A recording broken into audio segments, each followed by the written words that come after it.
Stevie Paul Hogan. How does a fish work? Darkness, growing on me, XFM 104.9. I'm Ricky Gervais, with me Steve Merchant and Karl Pilkington.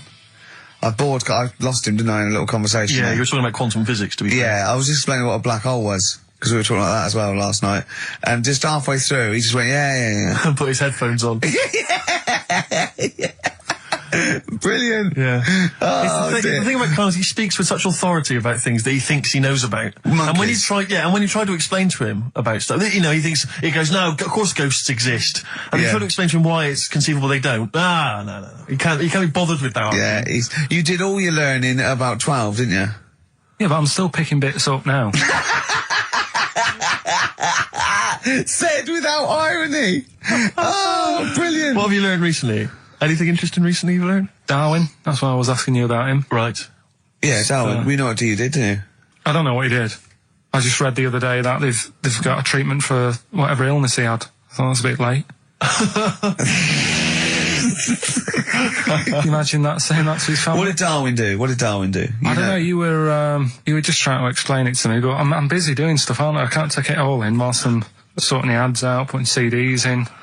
You know what I mean? Ticking off the knob news. No, but he formulated the theory of evolution based on natural selection. Yeah, but wait, though. Do you think that's good? Do you think he's well done? You're impressed with that? Because you're not impressed with things like, you know, you famously said, Newton, so it said gravity, but it was already there. If we'd have been floating around, it'd been a problem. We weren't, so keep out of it. That's what you said. You said Einstein. I've never used EMC squared in my life, but the bloke who invented the video recorder, I watch one a week.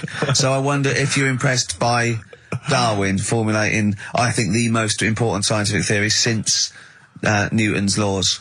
Has it made a difference? Or whatever he said, would it have happened anyway? You can't do that. You're not allowed to say that. You can't say, oh, well done, I'd have found it eventually anyway. You can't do that. You've got to give people their due, do you know what I mean? But now it's difficult to find stuff because there's less to find out now. It's not a competition. But on what scale? On what scale are you looking at? Why do you mean there's less to find out? Well, now, I mean, they're bringing stuff out that, do you know what I mean? It's just... The iPod.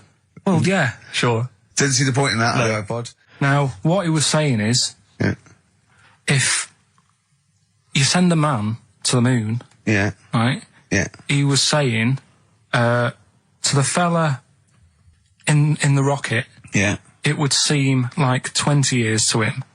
Yeah, not the moon, but yeah. No, it was. That's what it said. It said the moon. Well, it wouldn't, because it's only about... No, but listen. So it took 20 years to the fella, yet people who are on the Earth, it would seem like 2000. Yeah, because time is relative, not... I don't... What do you mean? Right. Well, listen, the fact is that it's tending towards the speed of light where it really makes a difference. They've even done it with atomic clocks, where they've sent one up, even in Concorde, and it's like 0.01 of a second difference. What is the watch? Yes, yeah, because greater speeds. But why does speed affect how a watch works? Right, I don't think this is a conversation... Look, speed is... Sorry, stop. Just stop for a moment, Steve. Right. See what I've done? I don't think this is a conversation to be had on a Saturday afternoon on a radio show. But I'm just saying, though. It's not me, is it? It is you. You went quiet, Steve. No, because... You're having problems Because I'm not going to be able to explain it to you. I will explain it to you in a light, frothy way. It's speed equals... Basically, velocity equals distance over time. When velocity doesn't change, and nor does distance, time has to. That's his theory. Yeah? Well, we just got... What's your point then, Karl? What's your point? I'm just saying... Because you don't understand it's worthless. I was trying to explain to Newton that basically formulated, the laws of the universe, the 3 laws of the universe. Even playing snooker, I'm trying to drop something. I was going, well, equal and opposite reaction and all these sort of stuff, right? And he was going, what did he do apart from the apple on his head with the gravity? And I went, well, what do you mean? And he went, well, why was it a problem? If we had been floating round, I'd have called him in. But since we're not, we don't need him. Yeah. That's what he said. Play a record. You're a buffoon. So there's these 2 new kinds of frogs, you said? You're joking. What? And a monkey had a hat. The monkey had a bicycle. I Believe in a Thing Called Love by The Darkness on XFM 104.9. Last show. Possibly the last ever show. It's up to the K-Man. Little Pilky. Baldy Pilky. Little whingy Dimmu Manco, as he's called his Latin name, Dimmus Mancoid. All right, Carl? All right? You're going to miss this, aren't you? Nope. Right, Steve, something they do now, right, they've got to do by law when you're buying, right? I was looking at one in London, right? It's haunted. They've got to tell you now. Right, don't talk shit. I'm telling you Play now. a record. I'm telling you now. Yeah. There's no such thing as ghosts. That is ridiculous if that appears on a legal document. Right, if there's anyone who sells flats and does that for a living. Yeah. Right, email in, because I'm telling you now, that is a fact. She sort of dropped it in. I said, oh, you know, nice feel here. And she said, yeah, well, that'll be the ghost. Just dropped it in, that's all they've got to do. And then I was like, what? And they went, oh, yeah. That's all I've got to do, is it? So that's the legal thing. Did you drop it in? So in court you go, did you drop it in? Yeah, I dropped it in. Play a record, you're an idiot.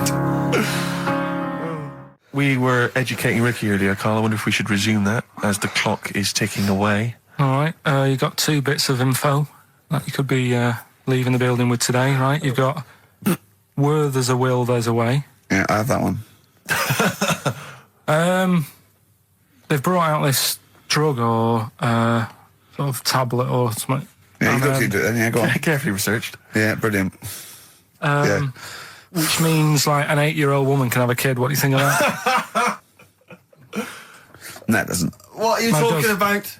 You can inject a woman with something, 80-year-old, and it means, you know, she's got more time on her hands now and that. It's better to have a kid.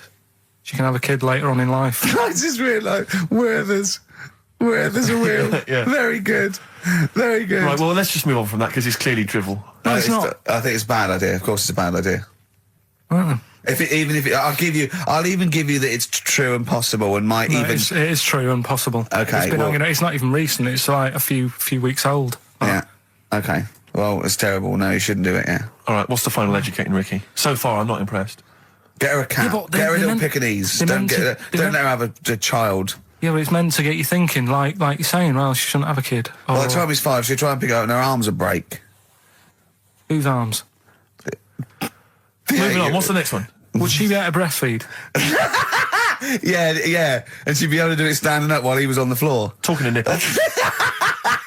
Hey, come on. There's a lovely juicy pair over there. Okay, I think that's the last show. People should actually phone in and speak to Carl and try and convince him. Forget that. Yeah, what's the number, Steve? Forget that. We haven't got time. Yeah, he hates answering it. We'll do it during the record. Leave Phone in if you want to speak to Carl, if you know the number. Call in, try and convince Carl to kiss a little nipple. Don't want to. Yeah. Right, what are we doing? Are we... What's the last educating Ricky? Come on.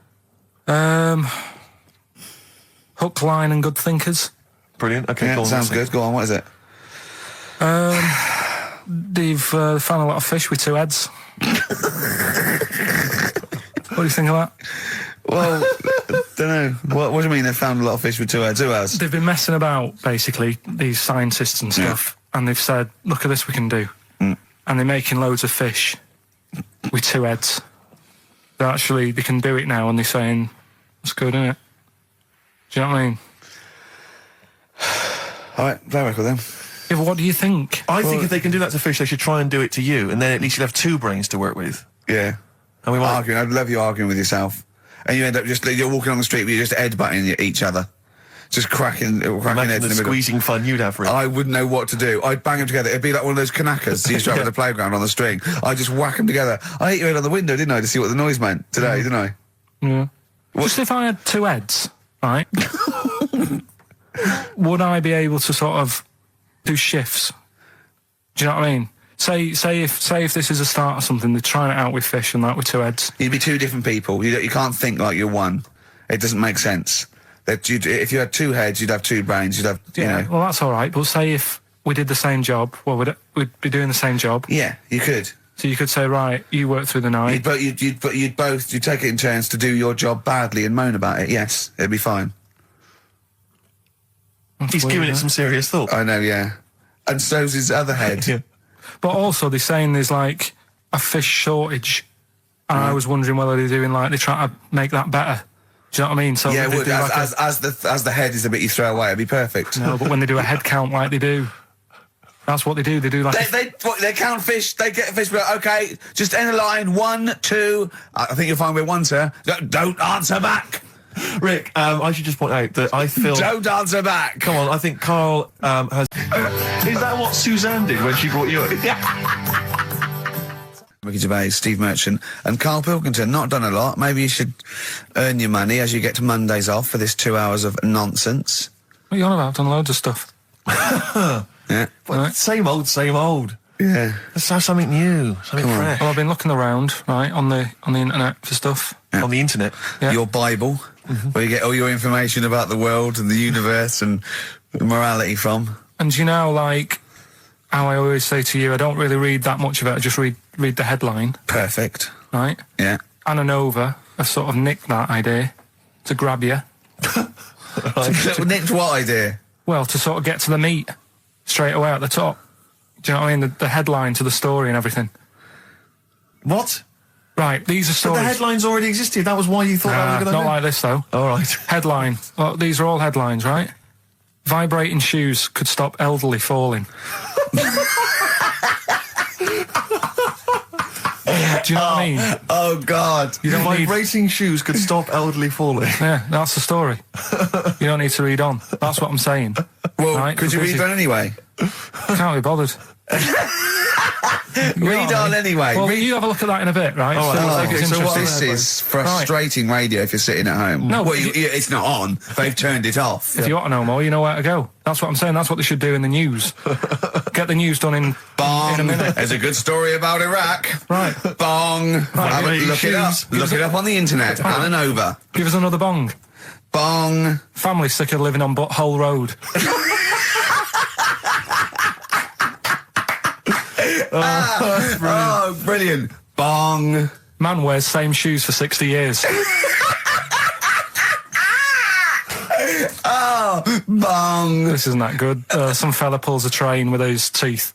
And in lighter news... I love that. General Donald, this one isn't very good. And the last one, man fails to break clothes pegs on face record.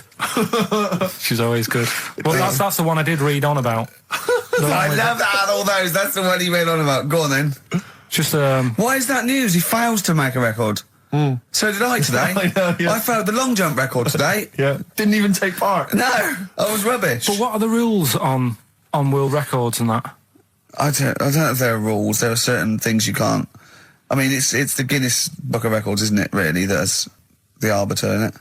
Yeah, but is there anything, if you said you wanted to do it, would they say, well, you can't do that? Yeah, they've stopped some gluttony records. Obviously, things that are in danger. It's anything that's illegal.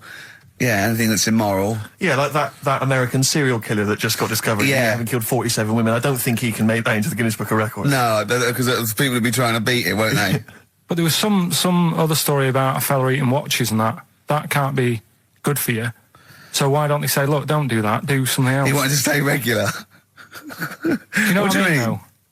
I just wondered. What do you if mean he there's was any- eating watches? He just said he was eating watches. He got about 3 in about a minute. How did he time it? Do you know what I mean, though? Something I watched the other night, that was just good. Again, you know, I learn stuff from the telly. I don't watch the news. It was Yeah, well, you don't learn stuff from the telly. Yeah, I'll tell you what, though. You told us there's a fat baby in the world. Forget about them. There's a spider eats chickens and there was a fat kid. That's Forget them in Iceland, right? Yeah. We'll give them Rockbusters later to do, right? Iceland! But what's the name? I tell you what is interesting, Steve. What? I didn't know that much about it. Autism. Okay. Oh, good. With some more entertaining stuff on XFM 104.9 No. to cheer up people. Go on, then. What? Go on. No, right. Have you heard about it, Steve? What it is? Autism. It scares me to death when he comes up, when he touches on a serious subject. We've been talking about wheeling a dead pope round, the Chinese don't age well, and ginger people are hated. And now we're going to touch on a really, I mean, No, I said- my heart's in my throat. Go Yeah, on, I Carl, said- then I tell said me, the little tell fat me your baby. insights to autism. Right, well, there was this, again, Channel 4 coming up with some good stuff at the moment, right? It might have been Channel 5. But what's the name? It It's was the attention span I like. Oh. these people who, they've got like this autism thing going on. Yeah. And they sort of take in a lot of information. They get sort of they get so into it that they know everything about that subject and what have you, right? And there was this lad who, he knew everything, right, about EastEnders. Right. He sort of, the cameraman was saying to him, so, you know, why EastEnders and that? And he said, I don't know, I just like it. And he said, I remember when I first watched it, it was a Thursday, it was 5 to 8, Pauline Fowler walked in, she had a pink jumper on, she said, all right, love. And he remembers everything from that moment on. Yeah. Right, and everything. Which is great, but then the way the programme was making out, it was almost like they were saying it's a disability. Right. When in a way, it's more like a superpower. Sure. Like Rain Man. But if you can take It's Rain Man. No, I'm he not. has special autistic powers. Oh God! We must send for Rain Man. I don't know what to do. So I don't know what to do. he would be a great contestant on Mastermind, sort of autistic mastermind. He'd be Well, what I'm dynamite. saying is, don't be watching EastEnders though. Sort of, why didn't they give him an encyclopedia and say, get into that? Sure. That'll be useful. Yeah. Keep him away from EastEnders. Wasting his time there. But I don't think it is a disability. No. Yeah, there are other things, and they're not. It's also autism is a matter of degrees. From what I know, and I'm sorry to have to do this, but I feel that I have to at least be the voice of reason, as ill-educated as I am on the subject. But I think there's degrees of autism. I think some are higher performance than others. There's other issues with it. It's not they're just got good memories. They don't go around doing tricks for people because they can remember stuff. There are other issues with it. Do you know what I mean? Right, well, I mean, they seemed a bit... But you watched the programme. What did you learn? That he knows when Pauline Fowler came in. Yeah, I mean, there was other bits where they couldn't control their emotions and stuff. Oh, that other little bit, yeah. But the main bit of it was he can soak up information and stuff, and I'm just saying it didn't seem really bad. Do you know what I mean? There's disabilities where people say that's a bad disability. It's like how people say about... This is brilliant. This is just like this is amazing to be in a room with this man. It's incredible. You just wind him up and listen to what comes out. And I'm going to sit back now. I'm not going to defend you or explain anything. Just go on and tell me about the other disabilities that are worse. What I mean is how people can sometimes easily get mixed up. How people are scared of like a cyclop. When at the end of the day, he's got a disability. A bloke. Who's scared of a cyclop? No, it's apart just from like Jason and his Argonauts. Where's this cyclop that you're scared of? No, I'm just saying in history and in books and that. No, not in history. History happened. Yeah. What are you thinking of? You're mixing history with Greek mythology and Roman mythology and every other type of mythology. What do you mean there wasn't really a giant cyclop that went round picking up ships and throwing them around? That's not history, Carl. Do you think Batman's history? No, but it was ages ago, wasn't it, when we were sort of forming... No, I'm not saying it didn't happen ages ago. I'm saying it didn't happen. Well, it might have done. I mean, what's so ridiculous about a fellow with one eye? In the middle of his head, and he's big and scary and lives in a cave. Why is he scary? Because he's got... What if he had 8 eyes? I'd be scared of him. At the end of the day, he's got a disability... we'll talk about it in a bit. 4.9, I'm Ricky Gervais, with me Stephen Merchant. It's the best of. You've been voting in all week, sending your emails, so here's the clips that you wanted. Builder's in the flat. He's been annoying me. Of course he has. Of course he has. What's he been doing? When he turned up on Monday, right? Yeah. Wanders in, and the first thing he says to me is, said, the pub across the road, is it any good? I said, well, it doesn't matter, does it? You're working on the kitchen. Think of saying that to a builder. Probably making conversation. Probably meant, do they do a toasted sandwich? Because I've got a half-hour lunch break. Not an hour, like Karl Pilkington. So I'll probably then get a nice, cheese and tomato sandwich. Is that genuinely what you said to him? Yeah. So Suzanne had a go at me saying, why have you said that? He hasn't even started on it yet. I cannot believe that. You're unbelievable, Karl. And you say it's us that are rude, crass, I wasn't being thoughtless. rude. I just was letting him know. Do you know what I mean? I know what he knows what he was there for. He had it down on his little docket. Do the kitchen this week. Yeah, he didn't come there and go, what did I come out for? Was it to go to the pub for a week? Why am I wearing these overalls? Yeah. Who's the little bald mank twat insulting me? Let me just check. Let me call the head office. I wasn't having a go, though. I mean, they should have finished it yesterday, and they're there now, on their own. And what annoyed me is they turned up late today. Hold on, Carl, I've just realised something. They're probably listening to the radio. This, I assume, tuned to XFM, isn't it, in your kitchen? Yeah, but they don't know it's me, do they? You know what I mean? No. They'd go, he's got a whiny mank voice as well. So's the bloke who owns this place. And the bloke who owns this place, when I said, what's that pub like across the road, said, well, you won't be bothering that. He's working on this. No, he won't be able to put two and two together, will he? You've suddenly, the penny's dropped, doesn't it? You've suddenly realised. Look at his face! Yeah. He's suddenly realised they might know it's him. And they could be listening, and they're going to clean you out, mate. Oh, if you are the builder working in, where is it? I won't say the address, but it's... Central London, isn't it? Yeah. Go mental. Have whatever you want. Opposite that pub that you like, He'll probably be in there now, so he won't be listening. Or insulting a British workman. He should have been in today. Mental. He should have been at 8 this morning, Just which annoyed me anyway. Mental. Why? I really don't understand why they've got to start so early, right? Yeah. But he said he'll be there for 8, turned up at 9:30, right? Wanders in, and what annoys me is, he could have left all this downstairs. He had a paper under his arm, one of those crossword books, and a pot noodle. Now, I'm not being funny, but most of them take up quite a bit of time. A crossword book, he's not happy with just the one that's in the paper. If you're listening, if you are the builder that's listening now, doing Carl's flat, what about pissing in the laundry basket? Lonesome Day, Bruce Springsteen, on XFM 104.9. So, you've realised now that the builder could well be listening, knowing exactly who you're talking about. There's a chance of it. Do you know what I mean? Yeah. I didn't think about it, but you're right, was tuned onto that. I think he did flick it on, thinking about it, thinking back. If so, yeah, he's probably listening now. No, he probably isn't. He probably is about half hour. If he's got any sense, he turned it to Heart or Virgin or Magic or something. But, there is a chance. Good advice to the listeners. Yeah. If you've got any sense, if you finish your crossword puzzles. I think, according to our figures, there's a 5% chance of him listening to it. Yeah. So, if we want to be accurate. Although he isn't a house with it tuned to that, so I think it puts him right up to 50% straight away. But then again, Ricky's got a job of work. So why would he be listening to this show? Well, he's doing a crossword at the moment. Yeah, well. You better hope he's not listening.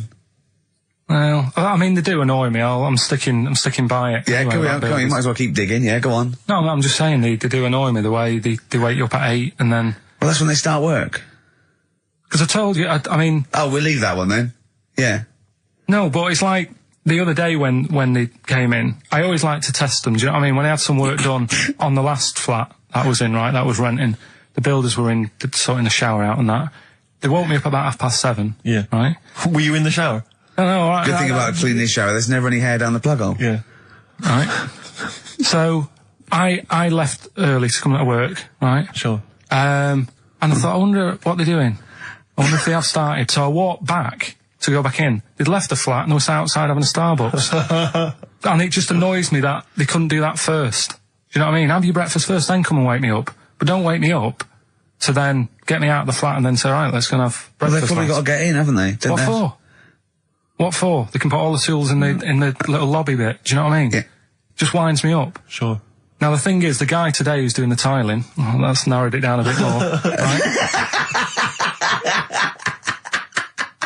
When I knew he was in there, I went out for a bit, had a cup of tea and a bacon butty, right, at a cafe. And I went back and I was really quiet, put my key in the door and opened it really quick to see what he'd be doing. And he had actually started work, so fair play to him. What if he'd just been exfoliating himself naked on the kitchen floor? Yeah. I'd say, right, caught you. Don't use my exfoliate. Yeah. So, yeah. If you're listening, go through the wardrobes upstairs. Go through the wardrobe, get some stuff, yeah. They won't get anything. I've put everything in places where they wouldn't think of looking. For jewellery and stuff. So you're thinking that where have you put the jewellery? I'm not saying. Go on. So you're thinking that they're going to thieve from you as well? Okay, so if you're listening, don't think about the obvious places when you're looking for the jewellery. No. But I do things like, I would do things like, just pop a little bit of urine, maybe in the salt cellar or something. Yeah. Just do something. I'd say what I do is I take the toothbrushes in the bathroom, just pop them in the toilet, flush it, and then take them back again, just pop them back in there. Leave them nothing, leave them out. When they were coming last week, I brought the biscuits to work. Suzanne was like, no, you didn't really? No, mates. You no, brought your biscuits into work. No, it wasn't a tin, it was just a packet of good quality cookies. Good quality cookies. Oh. Yeah, you thought I'll be down if they're out there. God. But that's what Suzanne always says, don't know, why you like this, because, it's not as if you've been sort of harmed as a kid or anything. But I like the fact that you just once said to us that you don't need friends. You don't like friends because they're a bit of a pain. Because they call you up and they want to be with you. Yeah, but mates are a hassle. I woke up today, right, and I think it was might have been on 5 Live or something this morning in the bedroom, right? And they were talking about how it's Nelson Mandela's birthday, 80-odd, 20,000 people turning up at his party. I thought, I'm glad I'm not in. I couldn't be doing with that. 20,000 people. Think of the carpet afterwards. I mean, a good percentage of them will put in out fag butts on his carpet. Yeah, after Tommy Walsh and Charlie Dimmock, what's her name, did lovely patio and a water feature. He's gonna come back and he's gonna go, oh, it's ruined. And what's he doing for his birthday? Karaoke? Chinese meal? Bit of karaoke?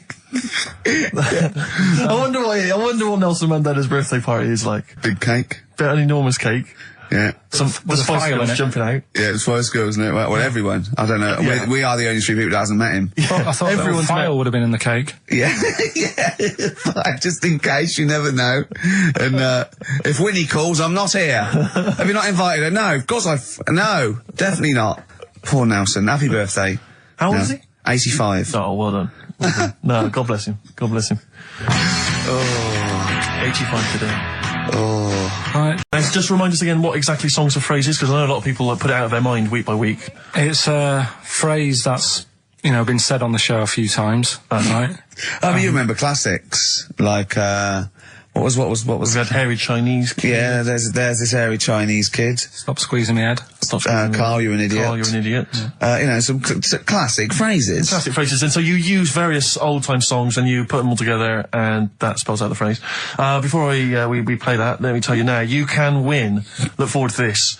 What's this? The new album from the Star Spangles. That's called Bazooka. Is that out, was it? Never heard of it. When's Bazooka out? Never heard of them. The best summer holiday album in the world ever. You've got the treats on there include the Fast Food Rockers and Laz Ketchup. Yeah. I'm waiting for their second single, because I don't know what that's going to be about. Sure. Is it going to be a bit more fast food? Maybe like Pret a Manger? Yeah. Yeah, lovely. This is very good. Yeah, 2-disc set, the best of David Bowie. Inspiral Carpets, the best of them. Still don't know how they string that over 3 CDs. No idea. Bowie's is one. Yeah. We mentioned it last week, the American Song Poem Anthology. That's kind of a kooky collection of songs. And we've also got a couple of DVDs here. Stephen King's Rose Red. I've never heard of it. Straight to video.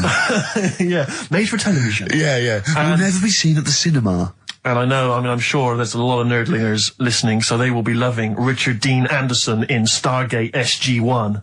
Yeah. Free inside, there's a collector's card, plus you can win some exclusive memorabilia. Brilliant. So I think a pair of their... Right, all you've got to do is listen to these, 13 songs, probably, to a well-known stupid phrase. It's only seven different songs, right? Well, just get the most you can. Just be rough. Artist or song, it'd do, right? And the phrase is, about me dad nicking from, telephone boxes. Right. You got to give them a clue, because they've got to know what they're listening for. It's hard enough when you know. Daddy's never going to stop robbing from telephone box. Is that it? Yeah. So what are these songs then? Go on it doesn't matter that some people don't know what that's about, do they? Doesn't matter. No, they know. Well, your father's a thief. Email only. ricky.gervais@xfm.co.uk. Let's hear it. All right. From...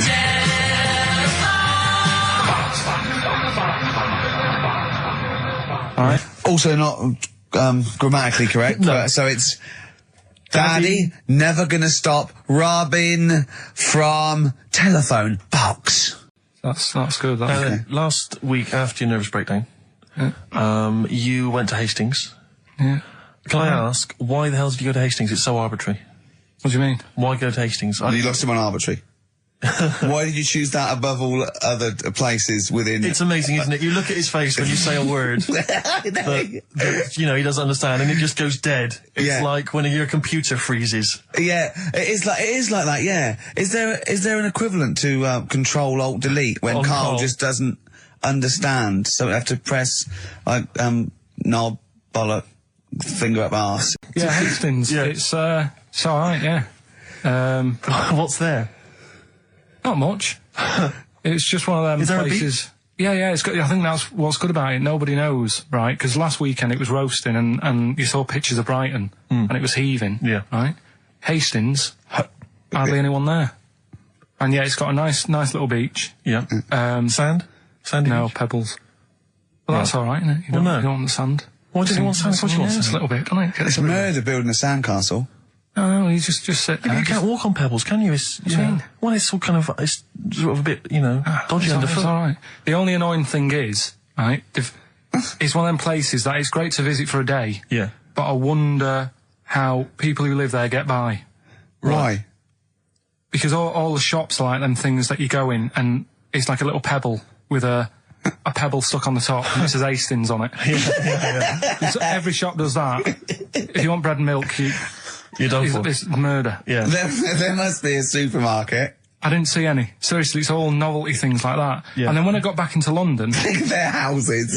Just covered in pebbles and, like, seashells and stuff. Get it sorted. Well, I think we should have a White Van Man session. Oh, White Van Man. I think people tune in for the White Van Man Yeah, session. people who haven't tuned in, they don't know. If people aren't familiar with this, The Sun runs a column every day which is asking some punter from the street their views on the week's big events, and we just thought, why not hijack that idea, but apply it to Karl Pilkington. Karl? I've seen much news again this week. You've not seen much news. Don't worry, I'm sure you have an opinion on it. Just give us it from your heart. So, Gladiator. Okay, so, well, on the subject of Gladiator, what do you make of Russell Crowe's appalling behaviour at the BAFTAs? This is, I heard a bit about this.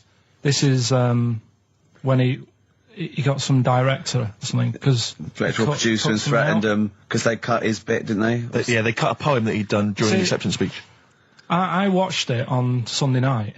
Sure. I didn't realise it wasn't live, to be honest. Yeah. But I quite liked the way it was to the point and didn't mess about. He went up, he said thanks. So you're saying that he shouldn't have beaten up the director? Is that what you're basically saying? It's a bit over the top. You thought so? I mean, if you didn't have time, if you really, I mean, what's the poem got to do with the film anyway? He was an awards. So do you think it's ever justified to beat up a TV director if you're a major Hollywood star? Depends what he's done, but I mean...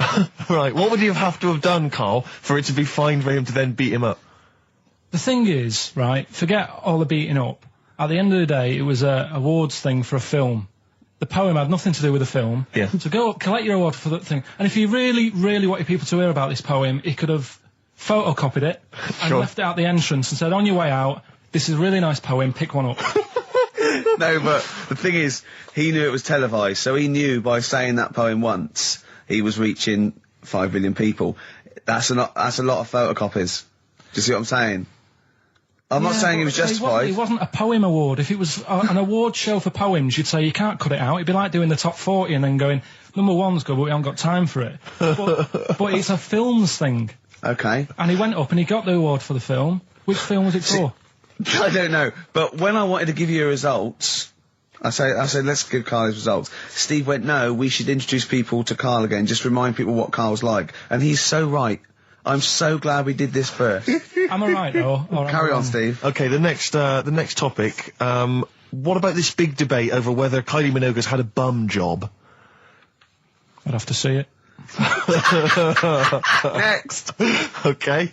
Anyway, Karl, look, let's have a little quick session of White Van Man. For those that don't listen to the show regularly, The Sun, as you know, has a section called White Van Man where a member of the public gets asked their opinions on the week's big political and social hot potatoes. Karl, we just thought it would be fun if you answered some of the questions. It's not so much questions, it's just your views, really, on these big news stories. What do you make of Olympic ski hero Alan Baxter testing positive for drugs? What did he do? Well, he won a gold medal in the Olympics, and what? He was a skier. Right. And he won gold medal, and they've just tested him positive for some kind of illegal drug. But what, I mean, if he did, why take drugs to ski? Why? Because all you do is balance. But imagine, it'd be amazing if you were stoned, like going down a hill. Yeah, it's not like you have to... It's not going to help you, is it? No, it's just like... gravity that's doing all the work, isn't it, with skiing? Yeah, but it's often to do with your athleticism, isn't it? It's no, but it'd be like saying, and we've just found out the people on the toboggan were on crack. It's not going to help them. You sit there and you go with the flow, and you try and you hold on. Could I say, the drugs he was taking... that's his defence, It probably wasn't jacking up H or, dropping a few E's or getting stoned. He was probably taking more sort of performance-enhancing drugs, as opposed to him just, scoring some shit around the corner from someone, getting off his tits and jumping in a toboggan. Doesn't mean that, does it? He wasn't off his nut. Yeah. You tested you. You pissed out your head. But why doesn't he just say, don't be stupid, why would I do that? It's just not going to help me out. But it is, isn't it? Because performance-enhancing drugs do. Wait a minute, Steve. Wait a minute. Karl. Right, look at this way. Okay, look at me. Yeah? Have I got his attention? Yeah, the lights glinting off your ring there. Yeah. Okay, right, now, keep concentrating. Right. Some athletes, you're aware they take drugs. That's to build up swimmers muscle. And stuff. Yeah, swimmers. For Runners. example, runners, yeah. Not only do they help build muscle, right, but they can actually, you know, give them a boost performance, right? They're sort of like steroids and all this sort of stuff, right? So that's the sort of thing we're talking about, okay? Right. So again, he wasn't on a bong would that help before. You? What? Why would that help you when all you've got to do is balance on skis? Not when you're at the Olympic level. Yeah. There's a lot to do with, you know, your body and your legs. It's practice, isn't it? It's like if you've skied for years, then you've got good balance after a bit. Oh, do you know what, Carl? Do you know what? You've made a mockery of drug taking. Well done. Yeah. Right, next one, Steve. I hate this. Okay, what about the fact that the pension crisis is going to force Britons to work into their 70s, Carl? You might have to carry on working into your 70s before you can claim a pension. I think it's a good thing. Because you see a lot of old people who look bored. Okay. And I honestly think if you keep your brain busy, you'll live longer. Yeah. It's only when you actually shut down, right, that's when your body sort of dies because it doesn't feel it has a purpose. Yeah. It's like if you've got flu, keep going to work. If you have a day off, you just feel worse. You'll mope about at home. Doesn't do you any good. What about where do you draw the line then? What if you say lose a finger? Pop into work? Depends. If you can't concentrate because it's painful. But what if you're a typist? You're not going to type as many words, but you'll do more at work than you would having a day off at home. Sure. Okay. Right. Steve, it's time for White Van Karl. We should definitely get some jingles. I think the show sort of lacks jingles, I think. Yeah. Noises. Yeah. Funny sound effects. Yeah. Wow. Yeah. What's Mr. Nosy Neighbour interested in? Hello? What's going on here? Oh, we should definitely get some pre-recorded comedy noises, Carl, for next week. That's my job, but unfortunately I'm busy reading about Hitler.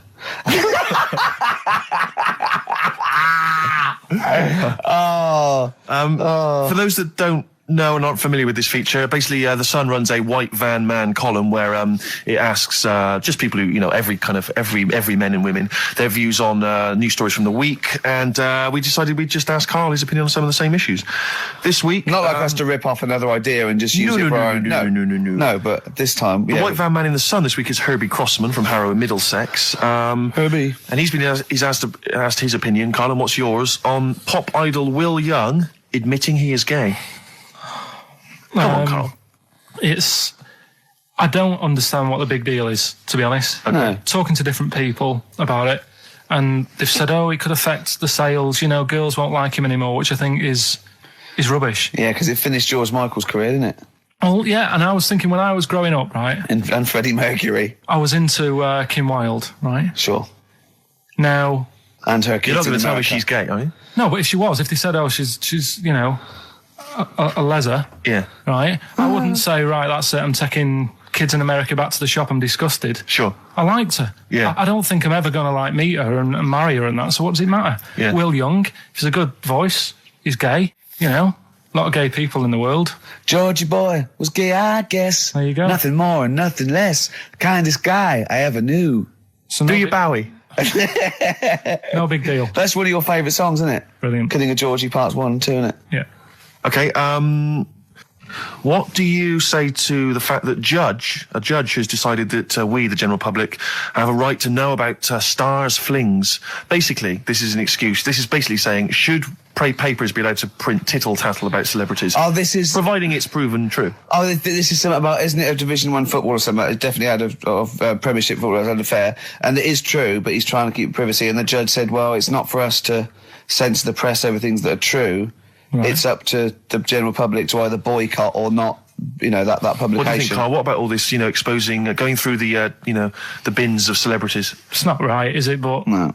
People are interested in it and buy the papers to read it. Do you know what I mean? I mean, like I said to you the other week, everyone has a go at Beckham for not being that bright. But at the end of the day, he's a good footballer. It doesn't really matter what goes on off the pitch, does it? Do you know what I mean? Yeah. Express 2 featuring David Byrne, Lazy, XFM 104.9, 1:45. I'm Ricky Gervais. Whatever. See, you're eating a biscuit. I can't believe it. Are you bored with this already? Do you know what? MTV called me last week. They called me again yesterday and said, when can they come down to do they're coming down next Saturday, by the way, to do a little screen test for you. They're going to sort of just film you with a little camcorder. You said this. They're going to film you. Are you alright? Do you want to, are you hungry? Do you want to go out and have a meal? I can't believe you're eating while I'm on air. No one can hear that. Do you know who I am? No one can hear that. Explain who I am. Well, that's Ricky Gervais, right? He's made his name on TV. Yeah. Okay, he's done any number of corporate gigs, and they pay silly money. So, I mean, this guy's earning, and really earning beyond his talent. All right? So I think I deserve a little bit more than a little mank eating a biscuit while I'm talking. Rick Gervais? Yeah. Have you won a BAFTA? Yeah, too. All right, so just a little bit of respect. Yeah. Yeah. Carl, Well, what have you won? What have you won? I got a bronze certificate for doing a full week at school. That's great. It was only a bronze. What's that then? 3 out of 5 days. And I got me a little Crusaders badge, if you remember. What's the little what? Crusaders badge? The Crusaders badge for the religious club. So I was at the fella that you went and played ping pong ball, so they wanted to talk to you about God. yeah. Yeah. You got a Crusaders badge, did you? Yeah, that's why I went. That's why I joined. That's why I joined. For the badge. I like the little badge. Did 4 weeks, then packed it in. Travis on XFM 104.9 on Ricky Gervais with me, Steve Merchant and Karl Pilkington. We're doing Educating Ricky. Right, final one. Come on, Karl. Right, what was it? It was, why don't they just get a diary or some paper or something to write on? Yeah. Yeah. Because snappy. I couldn't think of a heading for it. It's basically, Go on. people who have tattoos, I've never understood it, right? That they have something put on their arm. Well, sorry. Have we started the educate? Is this part of it? Are you educating me? This is something that will be useful in my life that I didn't know about. Yeah. Go on then. No, it's just that they've got a machine out, right, that does tattoos. Tattoos. You come up with a design you want, and you this machine scans it, and you put your arm in this thing, and you press print or whatever, and then it does the tattoo on your hand or on your arm. Like loads of little needles that follow a pattern? Yeah, the computer, basically, yeah. Is it a real tattoo? It's a proper proper one. The fella said... well, as long as it goes out, it pierces the skin with a... I just wondered if it's one of those kind of, those kind of... No, it must be lots of little needles or a moving needle that can go Sorry, along but it. how is this cleaned, like, in between each person? Dunno, probably... I don't know. Well, no, it's only that if it's one needle, it's just the head, isn't it? If it's one needle that moves, does it like loads of little... What are we gaining from a machine doing it? Just because they're going to sort of mess it up. But hold on, how do you keep your arm still? Because your skin moves slightly. It's a machine it's sort of strapped to your arm. Right, and so it's spread... the fella said that the tricky thing was in all this, it was the fact that, nobody would let him test it out on anyone else, so he had to do it himself. But did it work? Because the thing is with a tattoo artist, they can see when your skin's moved and they can see what they've done and they keep wiping it and looking, whereas a machine's just got to trust itself. Yeah. So I think one needle could go wrong. If it was a lot of needles, that it just came down, like, 1,000 needles that was an imprint. Yeah.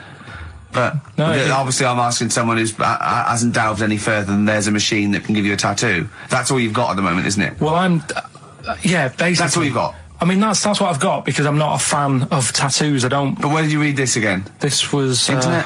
This was on the internet, yeah, it was, yeah. Okay. And I just don't understand why people do it. That's what got me attention. Because me... Sorry, what have I learned from this? That if you wanted to get one, you can get one done by a machine now. People say machines are sort of taking over and that, and there's another one. But it's just the fact. I mean, I don't know. So give us the snappy title of this education again. Why don't they just get a diary or some paper or something to write it on? That's what I always think when I see people with loads of tattoos. Like there's that fella who we were talking about the other week in Scotland who was covered 99% in tattoos. It's just like, what have you done that for? Yeah. Do you know what I mean? You can't get rid of it now. You've done it now. Yeah. One of my uncles, right, Tattoo Stan, he's just caked in them. Tattoos. Right. I don't think he's my proper uncle, but it's just like my dad's got... Tattoo Stan. No, my dad's got... That's a province in Russia, isn't it? My dad's got loads of mates who... When you say he's not your proper uncle... do you know, like, when just someone comes around, you're alright, Uncle Stan? Yeah. Do you know what I mean? And there was, my dad had loads of mates like that. There was John the Screw. Right. So he either works in a prison or he likes to have sex. Cabbie. Cab driver. Okay. There was Jimmy the Hat. I don't know where he Jimmy did. the Hat? Yeah. And, did he wear a hat? No. No. There was Fred the Veg. You sure he wasn't a relative? Sorry. Fred the Veg used to get us like big bags of potatoes and that. Fred Veg, okay. And there was Tattoo Stan. Right. And he was just caked in them. And I used to always look at him thinking, why have you done that? I must have only been like, you know, 6 I or suppose 7. if you're born with a name like Tattoo Stan, Exactly. you're destined, aren't you, were really? they like a 1950s gang? I'm worried about... I'm worried about... doing a bank job. What was his name? The Hat? What was his name? Jimmy the Hat. I'm worried about Jimmy the Hat. Yeah. Not having a hat. I don't understand Are it. you sure he didn't have a hat? Not when I met him. Did he ever wear a hat? I didn't see him that much. Do you think it was a joke, like, you know, when your mate's sort of like, you know, 8 foot and huge, you call him Little John or Tiny? Do you think... Well, the fact that he never wore a Yeah, hat. they went, hold on, I've noticed something about Jim. Go on. No hat. And I go, oh, true, let's call him Jim the Hat. Jimmy the Hat, yeah. But me Uncle Stan, he had like loads of them. He did them himself. Oh dear. And it was always that Oh, thing. God. What was it things like? It was, he had like the cross. cut here, Cut here, on made the in neck. Britain. And if you're going to do them yourself, I'd say at least make sure you're sort of a good drawer. Yeah. And don't do it in the mirror so it comes out backwards. Well, that was the other thing. But like, I remember he did. I mean, names are all right. He had like all his kids' names down his arm. And, what are they called? Yeah. oh God, it's Tattoo Stan Jr. Yeah. and Paul shits the bed. I'm trying to. Oh, Wabbai Kate. Yeah. But he had. Frankie never amounts to anything. Oh, God. So he had like. Johnny, I don't think he's mine. Those papers, no. So, Is this the same one or a different fella? I think it trying might be on? the same guy, I'm not sure. Try it on.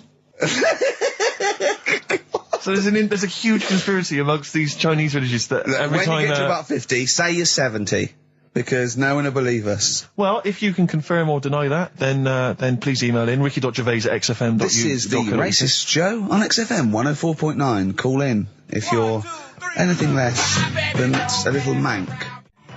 Outcast, Hey Ya, on XFM 104.9, with me, Ricky Gervais, you, Stephen Merchant, GQ Presenters of the Year. Radio Personalities of the Year. It's official.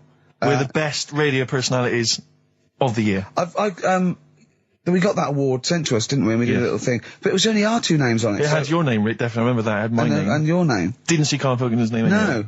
And yet he's the one with the day off and the money and He's got the free conning day the MD and making him cry at home. Let me just remind. Go Can on. I just check that Go again? on. So he's made a fool out of the MD He's made a fool and out of all the the MD. major, basically all the capital this shit shareholders. about, oh, I'm not sure if I'm coming back or not. I want a day off then, which is the same day off as his girlfriend gets off. So he's just like walking round, I don't know, Hyde Park, just feeding ducks, when he should be working out what he can do instead of Rockbusters, which is basically Blockbusters with a word changed.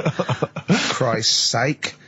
Right. If that's annoyed you, I'll tell you what is really wound me up. Go on. The last week or so, this postal strike. I tell you, Rick, I have got no sympathy for him.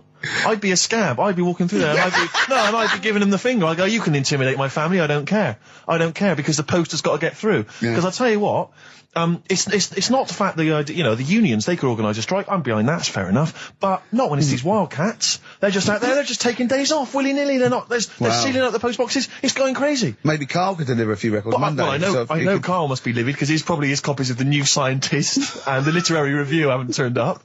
So he's in a terrible way. And I got important documents that are supposed to be coming to me. There's nothing. There's hiding a hair of it. And I was cooking last night, and it got me panicked because I was thinking about if this just is going to spread now amongst other organisations and other groups. And you know what? Like cancer. It was partly because I was cooking. Yeah. But I suddenly become terrified that they might go on strike. Go on. The guys in charge of the potatoes. Oh, anyone involved with potatoes. I had so much mash farmers. last night. I had so much sausage mash, the second helpings, that I had to sit on the edge of a seat so my stomach could hang down. I love spuds. Spuds and bread. I could not do without spuds and bread. I feel like maybe I could make my own bread. Spuds, I wouldn't know where to start with a spud.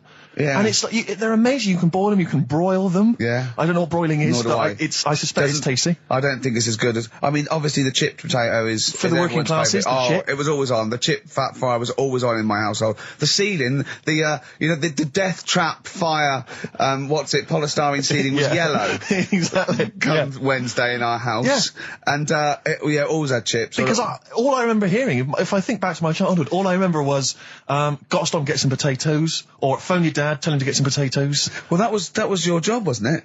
Carl? Yeah, yeah.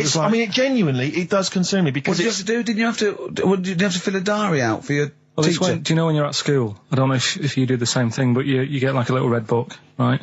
And every night, I think it was a way of the teachers sort of keeping an eye on you. So if you went out robbing, if you wrote it in your diary, they'd go, what you're playing at. Sure. Right? So you'd have to write down what you did every night. Yeah. But I didn't get up to that much at that point. Sure. I used to just go on my errands. Yeah. And it was my job to like... I haven't heard errand since the 70s. Nice to hear that. I went to U-Phase, right, the little local supermarket. Yeah. And I got... What's it called? Euthanasia? What? I did... U-Phase. New phase. U-Phase. U-Phase. Yeah. H-U-G-H. U-Phase. Oh, Hugh it's Phase his is his name. name, right. Yeah. Yeah. And I Euthanasia, just had to get like a bag of potatoes. Of course you did, yeah. And a essential. loaf. Staple. So I used to put that in my diary every day, and it got to a point when like even the teachers were like, just make something up. Yeah.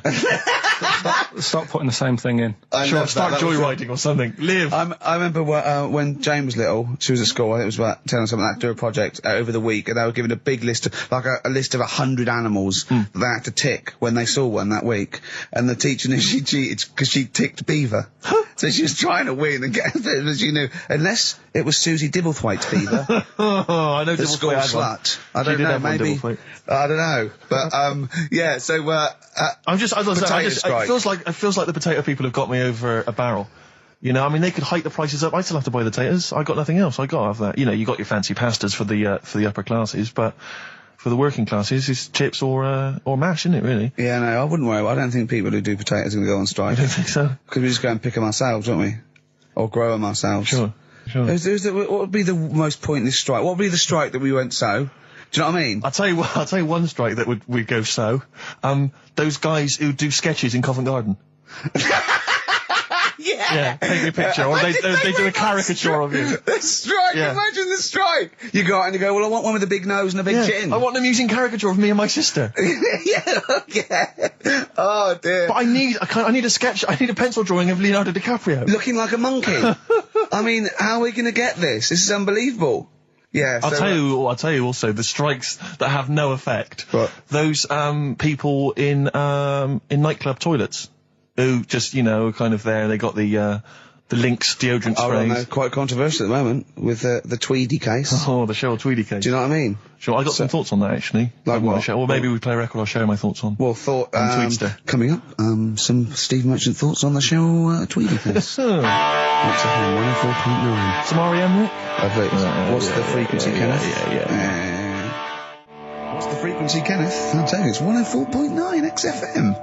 I'm Ricky Gervais, with me, Steve Merchant and Karl Pilkington. Karl, the user Pilkington. Just takes. Takes. Destroy the man. Go to you, Steve. You should talk like that more. It's cool and sexy. Thank you. I make it clear now, I do not condone in any way, shape or form what Cheryl Tweedy did. But I have to say, they wind me up. By they, you mean toilet attendants? Yes.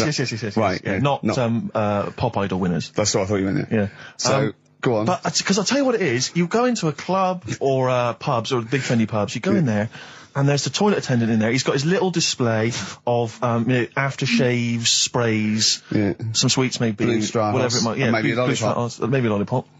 And, alright, I don't know if I assume they're not employed by the club. I'm assuming the club's we've got the DJ, we've got the bar staff. Wait a minute, we need a guy to irritate you on the toilet. When the manager walks in, do they hide? Well, this is it. I don't know if it's a guy who's just like... Is it like busking? Yeah, he snuck in. Okay. He came in when it was free during happy hour. He's got a little carrier bag. He snuck in the toilet. But the thing is, it's the fact that toilet attendants, fair enough. I mean, I'm happy if a toilet attendant sneaks in under cover of darkness, cleans it for me, and then shoots off. But it's when I have to see them there. I feel guilty because it's like, maybe wash my hands, I'll forget he's there. He'll hand me a paper towel. Suddenly I've got to tip him like a quid or something. It annoys me because I wash my hands at all. I don't usually wash my hands. I sometimes don't even bother getting my knob out. I do it while I stand and change my trousers when I get home. Exactly. So it annoys me I have to go through this charade of getting it out, slashing out of it, shaking it dry, and then washing my hands. See, if he did any of those elements, I'd tip him a quid, yeah. Pop it out. But not to hand me a paper towel and get it myself. And it's just guilt. And sometimes I'll hold it in because I'm nervous I don't want to go back in there. What annoys me is like a posh award ceremony, it's £1 a piss. It is £1 a piss. Do you know what I mean? So, or in a top hotel or something. Yeah. It's absurd. And I'll tell you what's worse than that. I know that he's doing it because he's got to feed his kids, but it's the fact that I've got to look him in the eye. You know, it's like he's humanised. You know, if he was only dehumanised, Rick. Yeah. If I could see him and I didn't think he was a human being, I wouldn't feel guilty. If he could sort of hide under the urinal, perhaps, or if he could hide underneath the sink. Like thing from the Addams Family. He just puts out, you know, just pop a hand out. Doesn't say anything. Just hands in a paper so you don't towel. even see, like, you know, hand go, and then I'd put a pound in, I'd take the thing, put a pound in, nick a lollipop and run away. No aggro. Exactly. It's the fact I got to see them and I feel guilty because, you know, I'm on the radio, I've got a cushy life. I know. Here's a guy who's just trying to make ends meet. It makes me feel bad, it ruins my evening. Yeah. I'm just pleading for them. Can they not do it anymore? Can they maybe get a job? Illegal mini cabin or something? Please. Born Again, Star Sailor on XFM 104.9. We're back. It's the 1st of November. Ricky Gervais, Steve Merchant, Karl Pilkington. It's the same old email address if people want to get in touch. ricky.gervais@xfm.co.uk. We've had a couple of emails, Rick. Someone, actually Ian, he's emailed in. He said that because of the blinking postman, it's his wife's birthday today. She's had no cards or presents because, presumably because she's got no friends, but also because of the postal strike. But you won't be able to use that excuse for Suzanne's birthday again because she knows that the postal strike won't be on around that time. All right, Carl. So. But anyway, so would you just say happy birthday to Tracy? Have those condoms run out yet that you got for Christmas? Carl? I've still got them. Have you? Just say happy birthday to Tracy. Happy birthday, Tracy. Happy. And hello to Aidan, who's phoned in to let us know he's actually listening in Northern Ireland. Oh, so we've gone international. Sure. Now there's also a question here. Last week when I did Do We Need 'Em, do you know when I called up one of the museums in a science museum? Yeah, you talking to me? Yeah, I'm just saying, I wanted to tell you before when the song was on, but you're so busy listening to it. Yeah, was I so busy listening to a song I was playing? Yeah, but we're doing a radio show, aren't we? All right, what's your point? Well, I just wanted to say she emailed in to say I got her name wrong, so I'm just apologising for that. What did you call her? I think I called her Jessica. What was her name? I don't know, I've got it on email somewhere. This is not an apology! No, I'm You've just got saying... it wrong again! You've not even said her real name! How is that an apology? Well, I remember, I read the email, so, yeah, But who are you apologising to? I think her name's Jackie, I think. Oh, you've got it wrong again, haven't you? Well, anyway, and she just said if you want to see dinosaurs and that, go to the museum. You were complaining about that as well, weren't you? You went to a museum and there was too many dinosaurs. He said you just need 4.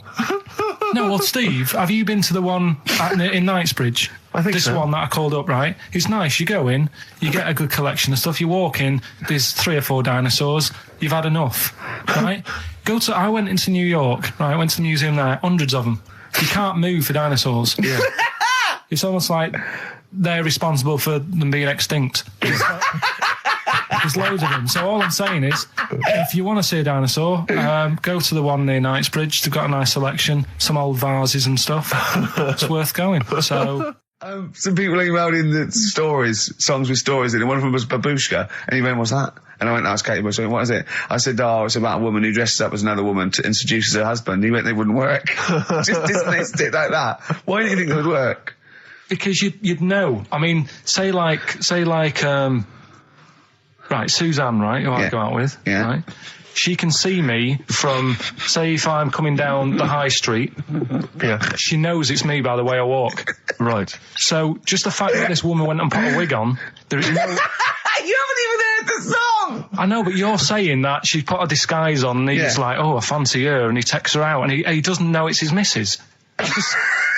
You're not buying it. I mean, I'm controlling this Whereas feature. the flea with your brain going to Glasgow, perfect sense. Yeah, Babushka, rubbish. Carl, can we have the tomato story after the next tune? Yeah.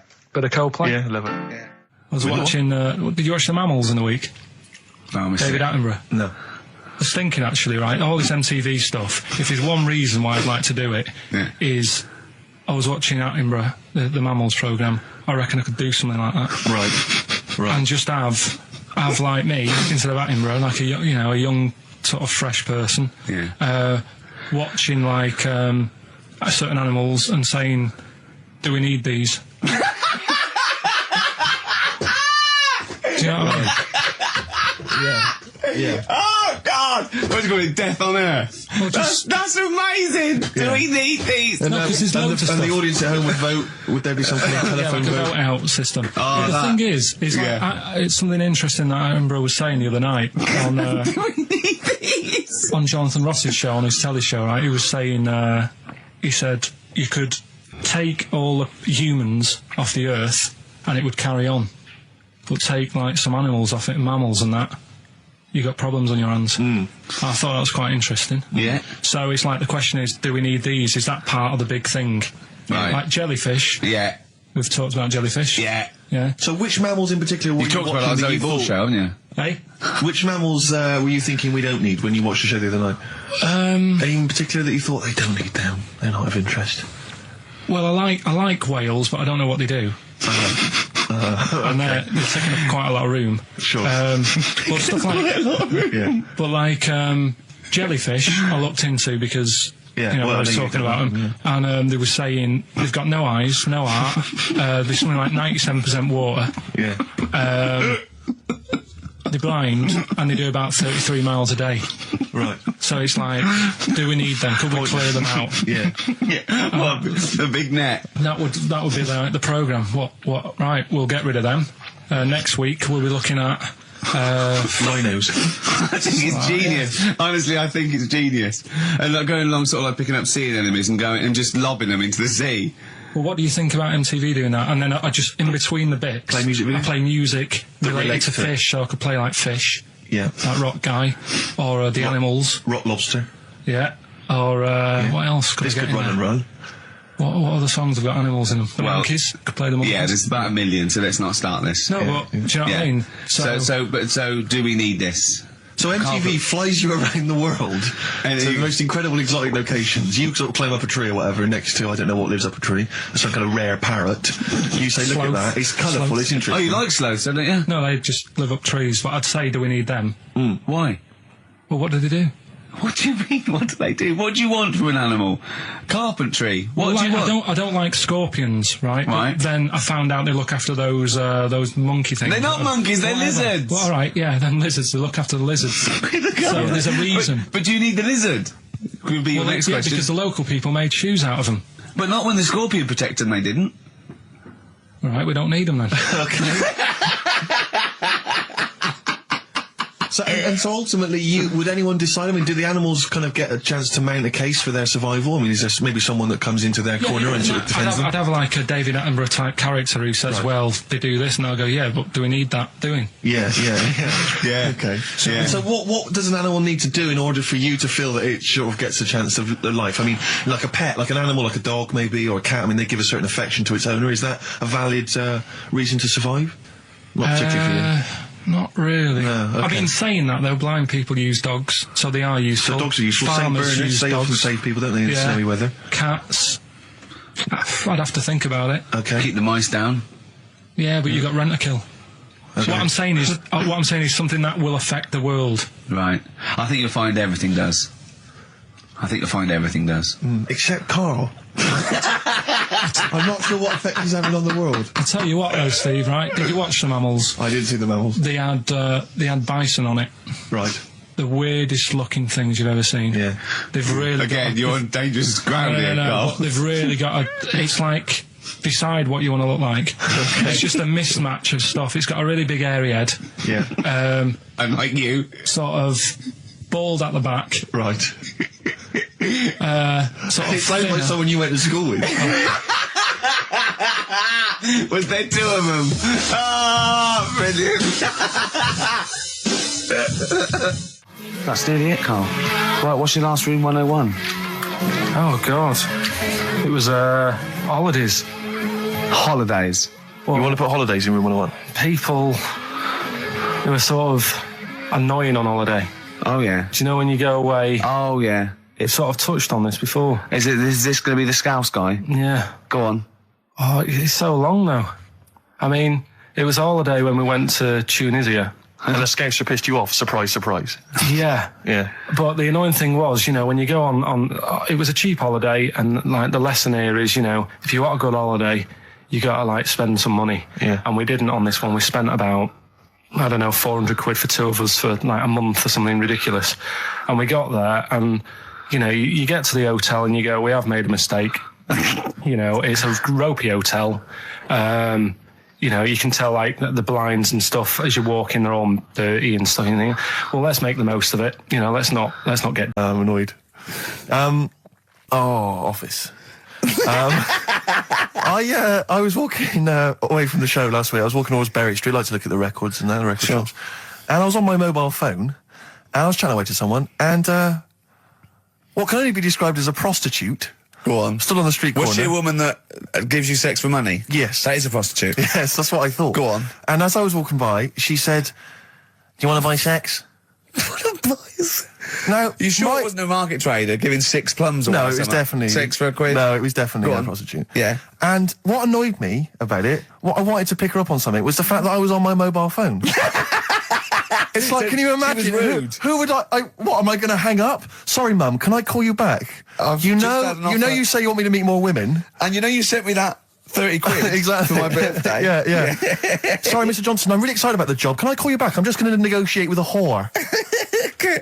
And it was just you could tell that she was clearly probably desperate for crack or a latest fix of smack. So she was literally the normal etiquette of prostitution, you know, that they hang around, they show some thigh. I've seen this in films. Will ya? Yeah, exactly. Yeah. Take you out for a meal, that sort of thing. That had sort of gone out of the window, and she was just there, desperate, running around the streets. Did she go out of a window? Because that's another thing they sometimes do, specialist ones. But I was shocked, because I've never been propositioned before like that. Really? In London. That's weird, isn't it? Carl, thoughts? I think you'd be sort of approached a lot, because they tend to sort of go for people who look like they haven't got much chance. Sure. And I'm not being mean. No. What do you mean? Sorry, I'll let you go back to it. In what way aren't you being mean? By saying that Steve knows is a little bit odd looking. I don't think... Well... No, he does. Do you know yeah, no, but it's not what he thinks of his looks. It's what he thinks of you talking about his looks on... No, but it's like how you were talking before about, you know, your eyes are bad. It's nature's little way of saying, look, nothing to see here, right? I don't get that! I don't know what you mean. When you look in the mirror and that, they've gone, look, he hasn't got the looks, let's make his eyes bad, right? Yeah. Nothing to see here. Yeah. That's what I'm saying, they're balancing it out, right? Yeah. And it's funny, right? Now we're on the topic. Sorry, Johnny Depp. No, listen, but... My chest is gonna burst at this moment. Whenever we go into this conversation, I always think to myself, Carl, do you know what you look like? I'm gonna burst. Seriously, can I be honest with you? You look like, you know, if you've got like a balloon, a hot air balloon, right? Just a little balloon, like a party balloon. If you drew a little face on it, right, and inflated it about halfway, that's what you look like. Right. No, play a record. I don't want to get into this. It's too intense. Now you've got onto this. Let's just nip it in the bud now. I'll tell you something that I wasn't going to tell you because I think it was I don't want to hear it. I don't want to hear it. Right, it was on the tube. Right. Well, I was. Someone told me they were on the tube. Right, and the tube pulled into a station. Right, and one of the women saw the poster that's out at the moment with you and Rick on it. Right. Yeah. So this woman apparently goes, "Oh look, there's Ricky. Ricky's on the radio." Right. And the other woman goes, "Oh yeah, don't you listen to it?" So she goes, "Oh, I didn't know he was on the radio." And she goes, "Oh, I'm sorry, Steve. look at." Because he didn't make it sound this bad. She said, "Oh, look at that person he's with." So she goes, "Yeah." She said, "That's Steve." She said, I was sort of aware that he looked odd because Carl mentions it on the radio. Yeah. So it wasn't as much of a blow to me, but I can see how it was a bit of a shock to you. Yeah. So that's weird, isn't it? Yeah. And that isn't me sort of telling this woman to say anything. That was all happened without anybody else sort of bringing it on. Yeah. Do you know what I mean? Yeah. So... Was it... Sorry, you seem to be relishing this. Was it because of the little balloon story that made you... I honestly, Steve, I wouldn't have told you, but if you're going to start, having a pop... Yeah. Do you know what I mean? I can't just sit here and take it and that. No. I mean, all mates. Yeah, it's just... Yeah. Well, I mean, I was mistaken for Johnny Vegas. Steve's got a story about that, if you want to have a go at me. Well, someone just thought you were fat. with a beard, which is true. Well, don't have a go at me because he said you look. Well, you started it. No, I didn't. Yeah, I didn't. You were milking it. You were egging him on. I was laughing. You were egging him on. I sort of was. Yeah. But let's not, you know. Oh, it's a good job you've got lots of good mates like Jonathan Ross you can go and hang out with. You don't need other friends, people who've helped you in your career. He's a good-looking bloke, isn't he, Jonathan Ross? He's a good-looking fella. And then the other thing is, the one that I was reading, the world record with the fellow who's pulling a train with his teeth. Does that make any difference that he's done it with his teeth? What do you mean? Well, what difference does it make? Well, isn't it? It's quite hard to pull a train with your teeth, I imagine. Well, it's pretty hard to pull a train. All I'm saying is it because he couldn't beat the fella who's pulling it with his hands? Well, this is my point. I think there was one bloke with a record for the running backwards 100 metres was sort of like 11 and a half seconds. And I was thinking, turn around, you'd probably have a really good go at that. Do you know what I mean? Yeah. It's sort of like doing a marathon with a milk bottle on your head. Take the milk bottle off and see how fast you can go, you twat. But you can just tweak it, like the fella who has done the pegs on the face, right? Yeah. His name's Gary Stretch Turner, right? Right. So you're sort of cheating already if he's got a stretchy head, right? but you are, right, you are one of the most stupid humans I've ever met. Well, get me in the book. Yeah. Right? Well, listen. So Gary Stretch Turner, right? His record is 153 pegs. Yeah. He did it again, and he only got 150 on. So he hasn't broke his own record. Right. But what I'm saying is, if he tweaked it a bit more, would that make a new record? What? Well, if he said, I've got 150 pegs on, but at the same time as eating a burger. I see what you mean, yeah. He'd be the world record breaker for pegs and eating burgers at the same time. Yeah, just change it a bit. If you know you're not going to make it, just do something else. I'm assuming the rules are set at the beginning, Carl. That's it. That's where they say, right, you're just going to do the pegs thing. You're not going to introduce burgers halfway through, are you? Definitely not. And then they have a go. I was on one leg, not interested. How many pegs? 150. Can I just ask very briefly, I was quite interested by the family had to move because they lived on Butthole Road. Yeah, I quite like that one. I don't know if I've told you before, Rick, where I used to live. I'm not going to tell you the name of the street that I used to live on, not on air, because my parents still live there and I don't want, you know. But I'm going to write it for you now. This is the genuine name of the street I used to live on. Just imagine when you're at school. Yeah. And like in class, for instance, in French, you've got to say, you've got to answer where you live. Yeah. J'habite, wherever. Yeah. That's the name. This is actually the name of the street we lived on. No, it's not. I swear to God. That is... I could phone my father now and he could confirm that for you. No, I swear because he doesn't want to God. And I'll tell you that... But listen, do you know what worries me? It's the apostrophe S. I know. Because that's blatant. Yes. Amazing, isn't it? That is incredible. But imagine how embarrassing that was. So if I look that up in the Bristol... You will find that in the Bristol A to Z. I swear to God. That is really... Why have you never told me that before? I can't believe I haven't. That's I'm incredible. still embarrassed now. Do you know, whenever I have to phone up, if I have to give that address, I always spell it instantly. Really? Like, somehow that will hide it, that'll disguise the name. But I can't get over that. Anyway, if you perhaps live in Tits Avenue, you know, or... Wankling Drive. Wankling Drive, just get in touch. Let us know, we're not really interested. This is XFM 104.9. Right. We've got Rockbusters, that's rolling. There's people coming in, they're getting them right. I don't understand it myself. As ever, Rick, you'll be amazed and confounded. So I don't know the answer, and I haven't looked at the answers. I just like that moment. It's like when you go down Christmas and you're excited about a present, and it's like some condoms. You know what I mean? Well, I love that. That moment. Yeah. I don't know how he's going to top that next year. I don't know how he's going to top that. All I can think of is some corn plasters.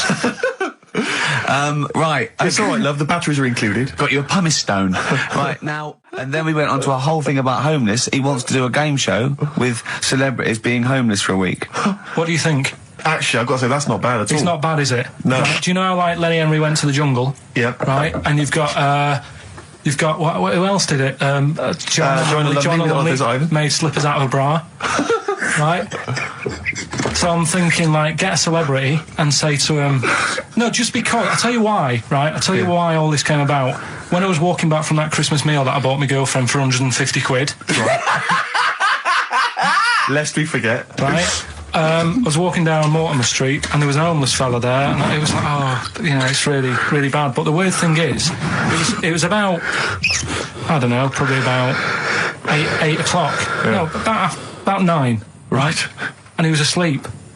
And I just thought, do homeless people ever think, I think I'll have an early one tonight? Right, that's what got me thinking. It's a bit weird, the whole lifestyle of it, the fact that he had an early night. So, the fact, what, if it's a bit weird that he's sleeping not in a home, but on the street? No, it's just that if I was homeless, I'd probably stay up quite late, because it's not nice. Do you know what I mean? What are you talking about? Just being homeless isn't a good thing, is it? No. People forget how bad it is. Yeah. Right? But surely sleeping gets you out of reality. They sleep because they're tired. They can't sleep very well, so they need all the sleep they can get. Yeah, but sleeping's nice if you've got a nice big bed. What, you think that they can go, I'll stay up, I'll go to bed at 2, I'll go straight to sleep, and I'll pop up at 8 when the alarm clock goes off? Well, that's just what I was thinking, right? So I was thinking how bad it is, and it's, especially this time of the year, Yeah, it's terrible. It's the worst thing. And to sort of give it some publicity and get a bit of help behind it, get celebrities, someone like Phil Mitchell, maybe, off EastEnders, who's a big fella, he can look after himself, put him in a shop doorway, have some cameras set far away in a building or something, they can film him, and it's up to him how he raises money for food to eat. He could sign autographs. Well, they wouldn't know him though, would they? Because you never look at a homeless person. You get, what's her name? Gail Porter. Yeah. Gabby Roslin. Right, yeah. Narinda from Big Brother. Yeah. Who else would do it? I got a game show idea. Les Dennis, I reckon. I got a game show idea called On the Game. And what happens is, you get Narinda from Big Brother. It was your girlfriend's birthday, wasn't it? Earlier in the week? Or last week? On Monday, yeah. And, obviously it was a triumph with the stuff you got her for Christmas. The condoms. The box of condoms. Box set of condoms. Oh, yeah. Not just the singles, the whole set. Yeah, a complete collection. Brilliant. So what did you go for this time? What did you get her? Yeah, but... No, but it's her birthday. How long have you been together? About 9 years. Okay, so, God, it must cost you so much. No, but it starts getting tricky, doesn't it? Because I spoiled her a lot in the first few years. Yeah. So then Here's a packet of rubber bands. Enjoy them. Oh. Well, it's what she wanted. Okay. I mean, you're making out as if... No, everyone wants paper clips. Come on, what did you get her? Got her a new pair of gloves. Right. All right, well. And? What, nice leather ones from Selfridges or Harrods or something? They were good ones, the sort she likes, so... They weren't... Well, they weren't the little woolen ones that she had. Yeah. I thought that was a joke when she said he got me these, because I laughed. No, I know that's the one she did have. When they said it was his birthday, it was her birthday Monday, and me and Steve wanted to get her, and she went, he got me these, because she had those little woolen gloves on. I laughed, because I thought she was joking, Carl. That's what she wanted. Right. I've told you before about buying presents. Did those gloves have your name sewn in them? And a piece of string that ran over the back of your duffel coat? I've never been into getting presents and that. I had the problem at that Christmas one, that time with the Victoria Plum. Yeah, we'd hate that. We'd hate to bring that back. We've done that. Because you talked about the book, because it's kind of to do with your dad, isn't it? He's a very bad gift buyer, was that the problem? Well, yeah, my dad just wouldn't bother. It was my mum who sort of made an effort, and she sort of worked out half of what I wanted, then she left it to my dad to get it off someone, see if he could get one cheap or whatever. I love the fact that usually people talk about, like, drinking heavily or violent abuse, right? Yeah. But here's what he's been left with and scarred with from parents is bad gift buying. Yeah, and that's the Victoria Plum incident. In the greater scheme of things in the world, that's not a bad thing to have, is it? Right, there was this. This is what it's like about getting presents and stuff, right? With my mum and dad. Go on. My mate Colin, right? No, Colin Bailey. Oh, right? Yeah. He had a little Sinclair Spectrum, right? Yeah. Computer, which was like the thing to have at that time, right? Yeah. You used to always go round to his house. The deal was not the one you had to play through the window because you weren't allowed. No, that's another lad. Oh right? yeah. This is a different lad, and the deal was he came to our house and my mum gave him a pie. And then I'd go round to his, and I'd stay there for a few hours playing, Hungry Horace and stuff like that on it. Sure. Right? Now, my mum and dad knew that I really wanted one of these computers, right? So I waited about a year, Came round to Christmas Day. I thought, I reckon might have one. Turned out they bought me the wrong one. They bought me a ZX81 instead of a Spectrum, right? And Christmas Day, I'm there trying to load the games up. It's not working. I'm thinking, what's wrong, right? And the thing with me, when I was a kid, I used to get quite sort of agitated. This is the moment, right? I found out that it needed a RAM pack to make it work, right? Looking in the thing and it's saying, and make sure you put your RAM pack in the back. And I was like, oh, where's the RAM pack? And my dad's going, I don't know, I've got you the main bit. That's it. So, I was that wound up, I just was sick, right? Just sick. I didn't feel sick or anything, I just was like, oh God. Went to the sink, just sick. Because I was that on edge about it. I said, come on, we've got to get one. And my dad's like, Tandy's shut, we're not gonna get anything today. Ruined again, Christmas Day. That was after the year when my train set got blown up by our kid. The following year, no RAM pack. And now you ask me why don't I get good presents? He's scarred. He just I'm gonna die. Honestly, I'm gonna die. He's just been sick. Yeah. There's no RAM pack. Did you get to the bottom of it? Why wasn't there a RAM pack? You have to buy them separate. Oh, okay. What do you mean I can't play Frogger? Oh no. So, wasn't there another incident when you threw up? Spontaneously threw up? Through sheer anxiety? I do get it. It's not so much now because I've relaxed a bit, but as a kid I used to be quite on edge all the time with certain things. Do you think that's what happened to your cat that kept being sick? That it didn't get the food it wanted and it just threw up? Do you remember that? Yeah. God, so they shaved it. Yeah, but again, you see, the cat thing, I mean, it's mad. I was thinking about it the other day, right? I used to think I had quite a normal upbringing.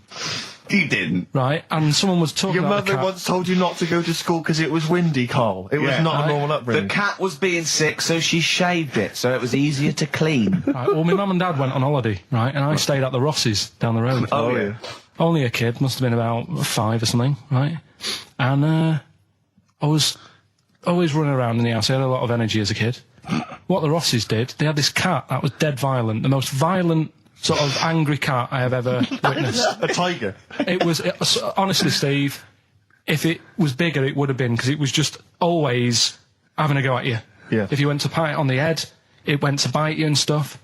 And what they used to do with it, to stop me running around, I'd sort of be running around, and then I'd get a bit tired, and they'd say, have a lie down on the settee. So I'd lie down on the settee and I'd nod off. And what they used to do, I'd wake up, and I'd put the cat on my belly. Right? So I'd be scared to move because it's like it's going to get me. But it would keep you there. It kept me there, and it used to sort of slaver on me, and they'd sort of, go out or whatever, and I'd be lying there. That's not normal, is it? Carl, sorry, were you created by the Brothers Grimm for one of their fairy tales? What kind of a life is that? A cat paperweight to keep Carl in place. He keeps blowing around. It's windy. We'll have to weigh him down. Be careful. Your mum probably told him that it's a windy day. You got to get something heavy on him, otherwise he just gets blown into the road. God bless him. Well, were you on Richard and Judy yesterday? Right. Yeah. Tell us about that. It was good. It was good fun. Yeah. It's a bit surreal. Is it? Yeah. It's not. It's nice though. There's something charming about them. Do you know what I mean? They go off on tangents. They sort of digress. They suddenly think of something. She suddenly go, oh, my jumper's itching or something. Yeah. And it's quite charming. It's not annoying at all. Yeah. And I'd never seen them do it through before. And I hope I didn't insult them because I said it was like an adult Blue Peter. Right. But in what way? Well, they had a Christmas wrapping competition. Right. Then they had a Christmas wrapping competition. And then they had that wasn't them doing kind of hip-hop. Then they had what the French people are like. There was a little didn't quite understand that living in France. Then they had a woman who relived an Elizabethan Christmas. The bit that made me laugh was she was sort of announcing this through an Elizabethan microphone and PA to all the people sitting around dressed as I'm a bit confused. This sounds fascinating. It was good though. And at the end I said next week I'll be washing a tortoise and that. Yeah. And the producer said, if you do want to make something for the show, we'll definitely feature it.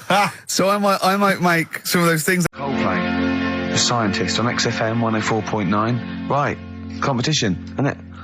No, it's Educating Ricky Part 2. Oh, is it? Yep. I wasn't even listening. He's doing all the work, I wasn't even listening. I want to spill some water down that. Right, what's this one again then? Right. What's the teaser headline? Teaser headline is, What's Tomato with You? Brilliant. Yeah? Go on in. How excited were you when you came up with that? You couldn't wait to come in and tell us, could you? I think it's a good one because you won't forget it now, will you? Okay. I mean, like the worm one. What's so special about the worm?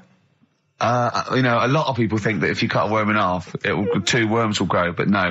What happens is if you cut the head end slightly nearer the tail than the head, the tail will die, but the worm with the head will be okay. So, it's exploded a myth, and it taught me something. Right, so the second one, part 2 of Educating Ricky. What's Tomato with You? Yeah. What this one's about is, ages ago... This is scientific. There's never a date. There's never a country, a location.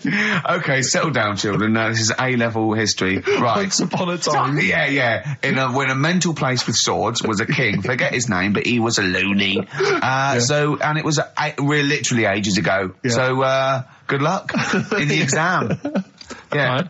So, like, you know, all right, many years ago. Oh, yes. Yeah, cleared that up. Go on. They thought tomatoes were poisonous. Right? Because what hold on, are they going to be proved wrong at the end of this story? Well, because I don't want to give away the ending, but is it something to do with are they poisonous tomatoes? No. Oh, you're having a laugh. I don't believe it. Go on. They could have been eating tomatoes all this time. Oh, Steve, what's tomato with you anyway? Okay, so I think a minute. Let's just recap quickly. Many years ago, when people thought tomatoes were poisonous. Yeah. Go on, Well, they didn't know they were poisonous then because they were still eating them. But what was happening? Well, they're not. But they're not poisonous. But hang on a minute. All right, and it's not. I'm just going to listen. I'm not even going to talk. Okay, I'm not going to tackle it anymore. If you remember, years ago they didn't have like pottery plates. They had lead plates. Right? What are you talking? Just let him talk. Sorry, what year is this? Let him talk. Come on. Plates made out of lead, and what they'd end up doing, they'd say, right, do you want a tomato? And they'd go, yeah, all right. And they'd put the tomato on the lead plate and cut it. And because of the acid in the tomato, right, it would sort of make the lead runny, and the lead would go into the tomato, and they'd say, oh, it's lovely this, and they'd be eating it. They'd get food poisoning, lead poisoning, what have you, and they'd be really ill. So they thought tomatoes were poisonous, so they didn't eat them for many years. And when you say they, do you mean the people of Narnia? Yeah, this didn't happen. Where was this happening? Sort of in Britain and that. You put him on the spot there. Oh, I hope there's no uppity pupils at this school when they go, what do you mean, sir? Oh, if you're going to... Oh, I'm fed up with you. Do you understand? No. So the No, you've got... No, right, okay, first of all, Carl, where'd you get this information from? Where 14 times as well? Do you know... You can't remember? I don't know where I got that from. I don't know where I got it from. But why don't you think that makes sense? But what? Someone once got lead poisoning from a tomato? Not just one, loads, and then all of a sudden... No. Why is this educating me? Because I'm telling you that tomatoes... I can't take anything away from this. Yeah, I don't know what to take away from this. What have I learned? What have I learned? Don't mix lead with tomatoes. Why is this educational in any shape or form? What are you telling me? A long time ago in the land of Glunk, right, where the ninnies did slib, right, they thought tomatoes were poisonous because they ate plates of lead. What are you talking about?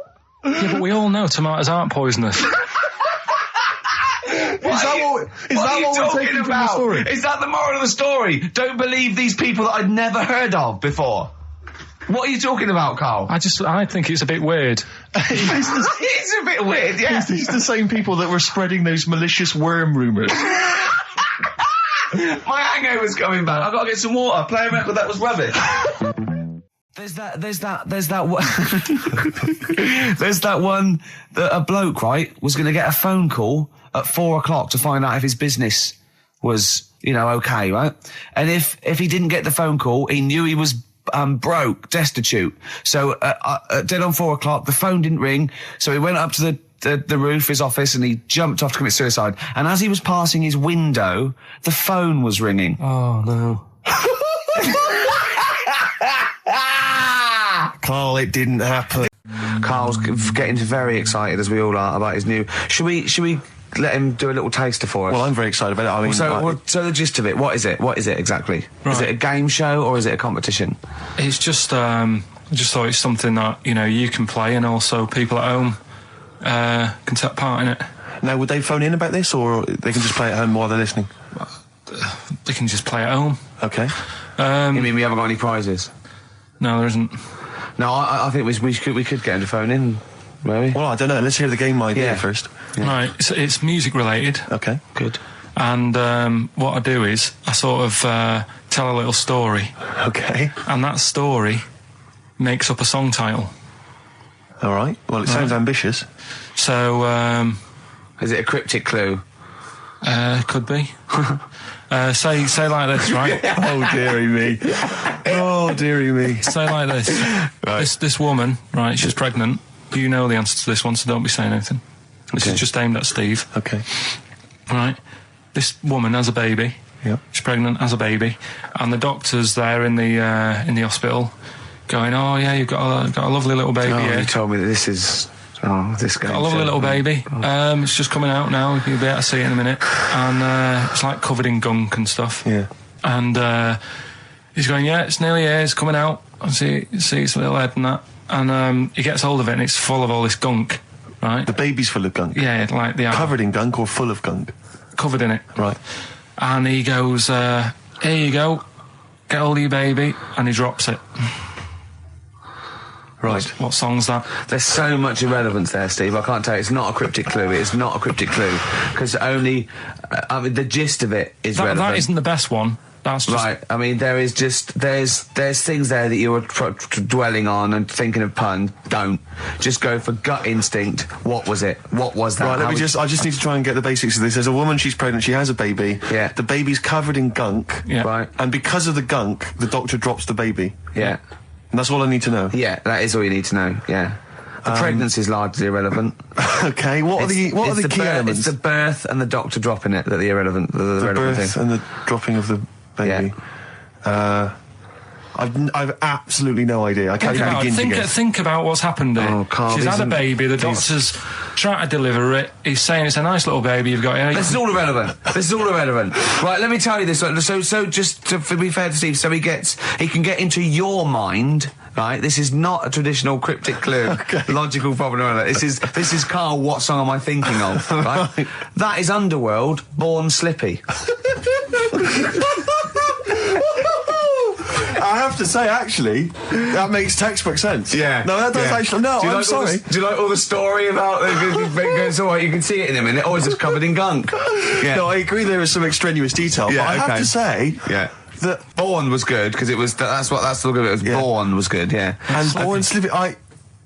no, I was quite impressed by that, Carl. I have to say, no, to be fair to you, I'm not just patronising you. Oh, well, wow. I actually think that was really good, and I disrespect Ricky Gervais for slagging that off, because I actually think that was quite good. Well, let's go ahead with it then. I feel we could maybe open this up to email correspondence or okay, or the let's phone go lines. for it then. Okay, this is Karl Pilkington's new game show idea. It's just what's the song? Karl Pilkington presents What's the Song? Ladies and gentlemen, please welcome to the stage Mr. Karl Pilkington. There's a fella who was in a coma for 20 years. Just they kept like taking him through like the normal day. They take him to Alton Towers and stuff. Doesn't know anything about it. Just kept going through the motions. Don't know if they kept charging him. Kept putting him through all that. He eventually came out of it. 20 years. And went, stop taking me to Alton Towers, it's shit. I just thought, imagine how much post he had. Eh? How much post?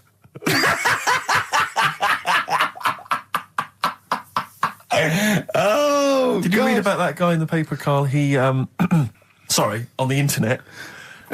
He in about, I think it was about 1984, 85, he had a terrible car accident. But this must be it. He went into a coma. This must be what he's talking about. Well, they didn't take him to Alton Towers. Of course they didn't.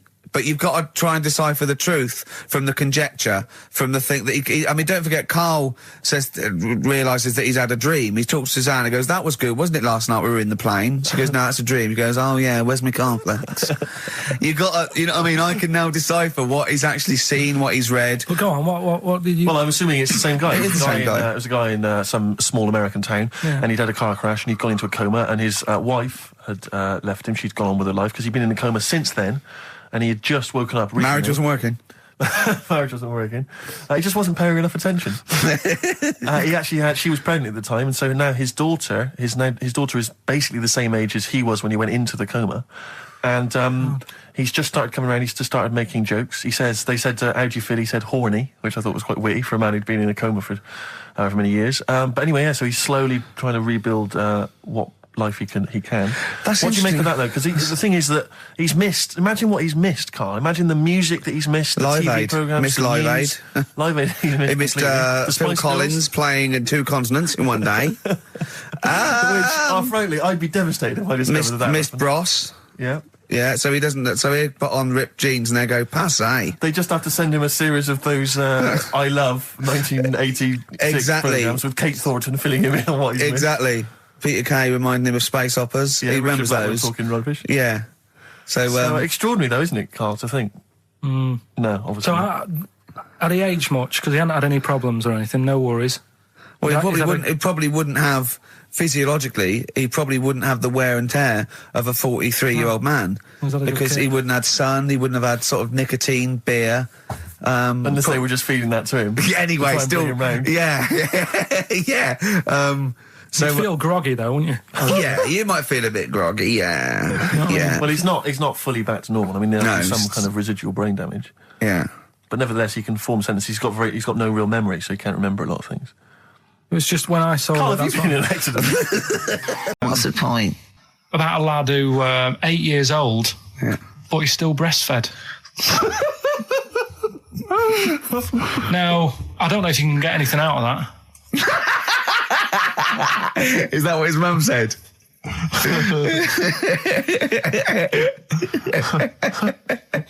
So, what do you mean? I don't know if I can get anything out of that. You don't need to. No, it's just that. You know, where did you read that? That was on the internet. Oh, well, yeah. You're always unspecific when you mention it. It's just it was on the internet. Well, I'm trying to think what I put in. I think I put in Y to see if I'd confuse a computer. Go! You are... No, honestly. I did a search, put in why, and he came up with funny things that, like, why is this person doing that? Why is that? And it had a picture of this 8-year-old lad, sort of, on his mum's nipple. And it was saying, is this healthy? You sure that wasn't asking you that question? What? I put in why? Just to confuse the computer. Like, the go, what do you mean? Yeah. Stop it. Yeah. Oh, look, last week, I was walking home with him, and I went, he was saying something stupid, and I went, I've got a competition for next week. Let's do a phone-in, and it's called Karl Pilkington, Genius or Fool. Yeah. Right? And he went, No. I went, why not? He went, well, it'd be confusing because they say there's no difference between genius and being a fool. We do that, don't we? No, but it's rubbish, and people say there's a fine line between madness and genius, and it's a ridiculous soundbite. They don't say there's a fine line between a genius and an idiot. Well, the people who do are idiots. Yeah. So what would you do there, though, just to sort of wrap that little thing up? What would you do? That lad loves his mum's milk. What are you asking me to come up with? No, I'm just... A title for the story? No. It's just what would you do? Right? What do you mean, what would I do? Well, it's causing a bit of a problem in the area, right? What area? In America, I think it was. Oh, America are a problem, are they? George Bush is worried about this kid who's breastfeeding at 8. Imagine it like this, right? Right. No, so, Karl, what are you asking me? About this spurious story you saw on the internet? I saw it on the internet. There's an 8-year-old lad, he likes his mum's milk, and it's saying, is this right? Should it No, it's not. On? But what do you want Ricky to do about it? It's not his responsibility. Yeah. No, but the little town that he lives in, they're all causing an uproar, right? Going, this isn't right. I can't let my kid play out in case he's in the garden with his mum getting a bit hungry. Right? So God. What should they do? Because his mum's saying, well, he likes it. Yeah. And he, you know, so what do you do? I don't know the laws. No, but I'm not asking you to sort out the laws. I'm just saying, if you lived in that neighbourhood, what would you say? If you went up to him and said, look, everyone's getting a bit fed up with this, look. I'd say, what would I do? What do you mean, what would I do? what are you asking me?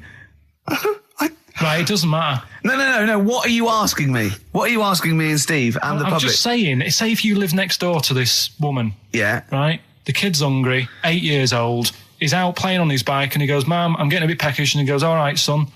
She whops one out. And he starts having his milk, right? You live next door, you're putting your washing out and you see this going on.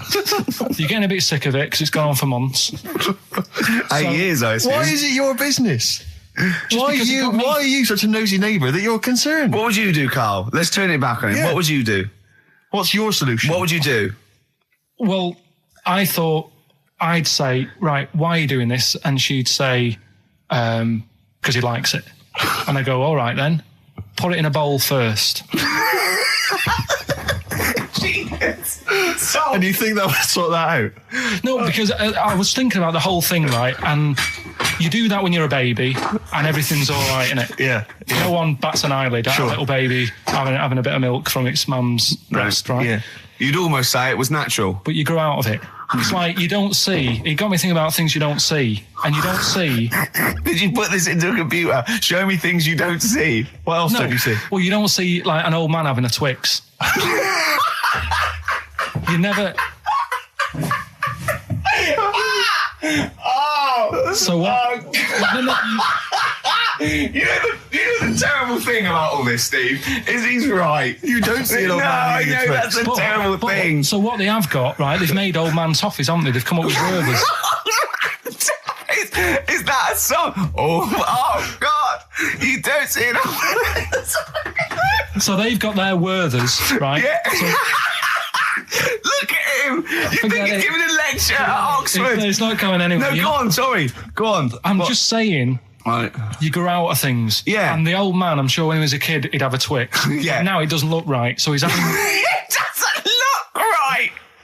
So. Right. I don't think Werther's originals were specially designed for old people. I think they were sweets that just happened to have been made for years. That's why old people eat them. Yeah. They didn't go, hang on, there's a market here. I've noticed old people aren't eating Twixes. Quick, let's make some old man sweets. But the little advert, he gives it to his grandson as well, doesn't he? He goes, I have a Werther's original. Oh, I think it cuts, though, before he throws it back in his face and goes, get me a Twix.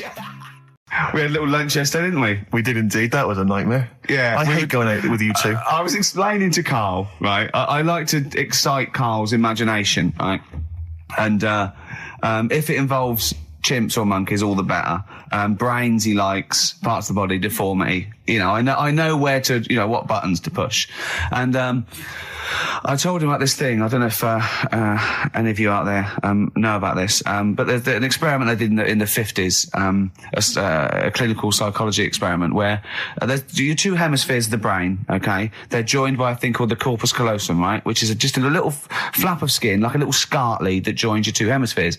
And what they did, they cut that in half, and they thought it was a cure for schizophrenia, but what it turned out to be, or epilepsy, I think, I can't remember, was that your two sides of your brains didn't function together. You couldn't get information. I was telling Carl all this thing, and one of the things I told him was that they did it on a monkey, and it fought itself over a nut. Like its right arm was connected, by its left lobe of the brain, and it was fighting over itself. And Carl went, instead of like thinking this is amazing experiment, he went, would it have been happy if you'd given it two nuts? Yeah, I know. Well, you started off by explaining, and I remember you mentioned, because I was watching the two of you as you were describing it to me, you said, of course, one side of the brain deals with symbolism. And as you said the word symbolism, I noticed Carl drift away from looking at you, pick up his mobile phone, and start pressing buttons randomly. And I thought it was the word symbolism that got him. And I noticed it took you just a moment longer. And I think the first thing you said was, when did I lose you? Yeah, I knew I'd lost him. It's extraordinary. And he doesn't even try to disguise it. I said nomenclature at one point as well. Right, yeah. And I knew I was dicey with death there. Yeah. But, but I told you tried to look it up, didn't you, on the web? You didn't find anything about it, did you? The spelling of it's, what is it again? What's the word? Corpus callosum. Yeah, so I couldn't do it. No, don't bother. Give up. Don't bother. So if anyone knows any interesting facts about that, yours hasn't been cut in half, has it, Carl? That would, again, might explain something. I'll tell you what we will be talking about later. I don't know if you're sort of aware of them, Steve. Go on. Bonobos. Oh, I don't know much about bonobos. I told him about, he was looking for stuff. I said, put in bonobo. He was having no luck with chimp. And they're a form of chimpanzee, but they're even closer to us, evolutionarily speaking. They've got their social groups are more like ours. They're more intelligent. And he was loving it, weren't you? So is it human bonobo Carl? Is that how it works on the evolutionary ladder? Chimp Carl. Yeah. Talking about him. So we're talking about bonobos. You're excited about that? Yeah, That's coming up in Monkey News. Policeman caught photographing. I don't know why it makes me laugh. It's just the phrasing, I suppose. It's a headline. Policeman caught photographing up woman's skirt. No, he wasn't up there taking a picture of Big Ben. He wasn't going, can I just sit up here? I'm just going to take a picture of that seagull over there. No. He was facing the camera up a woman's skirt. He was indeed. Right. A policeman in Japan is facing disciplinary measures after he was caught photographing up a woman's skirt with a hidden camera while on duty. The 42-year-old sergeant, who's not been named, used a digital camera to secretly snap the shots when the woman was reporting a stolen bicycle. So he was actually doing his proper job. He'd obviously thought to himself, I'll bring him a digital camera today. On the off chance a beautiful woman comes in to report a crime or robbery, I'll have it ready, I'll have it positioned, in such a way. But this is interesting. This is how he got caught. Okay? The woman became suspicious after she saw a flash go off. brilliant. I mean, this not so secret at all. Sorry, did I just see your shoe? Your shoe just seemed to just bring into life. There was light. There was light. Yeah, I think I've had someone set fire to some magnesium that was on the end of it. It won't happen again. Well, it's only you and I in here, and your shoe was just suddenly lit. Why are you standing like that? Why is your shoe just sort of like between my feet? There's no reason. This is how I always stand. What did the bike look like? Flash? So, are you taking pictures of my family? No. And no, I'm not. And you should be wearing knickers anyway. Well, how do you know that? What? How did you know I'm not? How did I know what? I'm not wearing any... I didn't know you. I don't know what you've got up there. Well, I don't know what it looks like, and there's no way I could. Of course, it would be roughly that conversation in Japanese. I know, yeah. Go on. This fella goes to the doctors, right? Oh, right, okay. Right, if this isn't any way apocryphal, stupid, illogical, impossible, right, you are never, ever speaking again on radio. So make sure this is at least possible. I'll tell you what, I'll even give you improbable but possible. So if anything that breaks the laws of the universe or logic, okay, that's all you have to avoid. On you go. Right, so this fella, right, he goes to the doctors because he's got earache. Right, okay, if a chimp's living in his brain... Go on. So he's got earache, he's sat in the waiting room and his ear's all bunged up and it's hurting a lot and what have you. So the doctor comes out and he goes, right? And because his ear's all bunged up, he doesn't hear it that well, right? So he thinks it must have been me, right? So he wanders in. Keep going. Anyway, I'm going to hate this. I can just feel it in my bones. Steve, I'm going to let you take over. Okay, let's hear it. So the doctor says, sit yourself down there, right? So he sits himself down. He goes, right, take your pants off, right? So he's thinking that's a bit odd. Anyway, he heard that though. He apparently he took his tackle off. The doctor did some operation. What, there in the waiting room? No, in his office. In his office, yeah. What? Wait. So he removed what? His genitals? Yeah. In his office. Why, Carl? Why, Carl? Because he hadn't called him in. Oh, he'd called in the bloke who wanted his testicles taken off, and he didn't hear it. What? So the doctor went out and said, Mr. Jones, who's here to whip off your cock and balls just here and now, right? Bloke comes in, didn't it? It must have been me. So the bloke who wanted his balls taken off didn't say, oh, I think he said me. So he didn't interrupt then. So the bloke goes in, he starts taking his testicles off, and he doesn't say, I'm here for my ears. What are you doing with that? Why have you got a headache? You got a headache? Just a bit stressful because the moves on this week. Oh, you're leaving house? Oh, by the way, the XFM listeners came round to my house and bought the futon and table. Did they? Were they happy with it? Quite normal. They were well happy. Yeah. Couldn't believe the luck with it. What do you mean quite normal? What do you mean quite normal? Well, it's always a bit scared, isn't it, getting people round. I imagine they were scared. No. And were they excited to see you? Could you tell that they were pretty pleased to see you? No, I don't think so. I mean, You're Karl Pilkington. Yeah, but the fellas sort of, I mean, they brought the whole family round, which was a bit odd. Well, it's not often they get the chance to visit a living creek. Anyway, no, they were nice. And you're moving now, yeah? He said, he phoned me up today, you know, it was absolutely tipping it down. Right? He had to cycle in, right? Because he said, because of the move, he doesn't want to leave his bike round there. Right? And he said, and Suzanne, oh, I can't say this in case he's listening, can I? He won't know. He said Suzanne's hired the oldest removal man in London. You should hear him. And the thing is, right, we booked him because everyone else happened to be booked out, but this fella's free, right? So he called up this morning. I've never spoke to him, but he was on the phone. He sounded about 90. Yeah. Can't think that he's going to have to do all the work. And the thing is, right, it seems to be all he cheap. wanted some Werther originals. Yeah, right, listen, he seemed to be cheap because it's £50 an hour. But how long is it going to take him? Yeah. Oh, that's So, genius. When's the move on then? When's the... He's coming round. He came round today to bring some empty boxes, and he was struggling with them.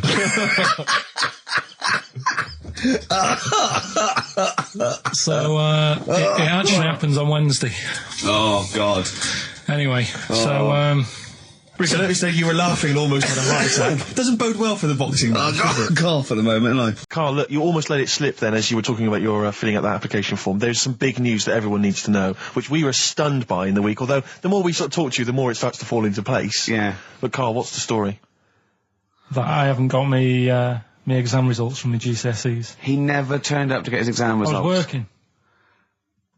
And so, how many did you take in the end? Because you weren't even sure about that, were you? You think you took maths and English, don't you? Yeah. And you think you've handed in the artwork for art, don't you? Now, art was continual assessment, wasn't it? Coursework. And what was the that you made? I made a man sort of putting his arms into a car. You made a model of a man putting his arms into a car. What was this? So that one's passed. Was that, this is a homage to break-ins in Manchester? Was this? What was this? Oh look, he does what he sees. Yeah. So you've got that. That's safe. You've definitely got that one. So you've taken art, you've taken English and maths, you think? So this is what we're going to do, listeners. We're going to try and find out his exam results for him and tell him next week. Live on air. We're going to call his school, we're going to try and track him down, and we are going to have a little envelope, and we are going to give Karl, at the age of 29, his O-level results. GCSEs, yeah. Now, Karl, so you took maths, Yeah. you think, you took English, do you remember turning up to do those? Do you remember sitting in the room filling in the forms? Yeah. Okay, and how did you feel you did? I don't think I did well. You don't think you did well? Did you revise? No. Why didn't you revise? Because I don't really believe in it. Okay. Well, it's just that if you don't know it, then you don't know it. You shouldn't have to start looking at a book. If I went to like the hospital, Yeah. and the doctor said, "Oh, you need your appendix out," but hang on a minute, I've just got to read up on it. Yeah. That isn't good enough. Okay. He should know, and that's the way I feel about it. To be fair, though, He did do the revision beforehand. yeah, they don't usually pass on, like, maybe, like, when they're in practice. Yeah, 7 years information they down the took in line. by osmosis. Yeah, yeah, and the bloke comes in and goes, "Can I just see what you did with that?" And I goes, "You've passed." Yeah. Phew. That's a good one. Yeah. Good job I watched Casualty. I just like the way, the things that interest me, I remember. Things like snakes not having ears and stuff. Yes. I didn't have to read about that. No, you just learnt that, yeah. You saw it on the telly, didn't you? You saw it on that Ian Wright programme. Yeah. Yeah. And this is what Karl said to me. He said, it's actually, I called Karl up in the week, and Reese was with him. You know, Reese used to be on XFM, and he took the phone, and he went, "Karl's worried, I've seen that programme." He said, "Snakes don't have ears, right?" He said, "So you can creep up on them and pick them up." And he said, "Karl's worried." He said, "How'd you ever put them down again?"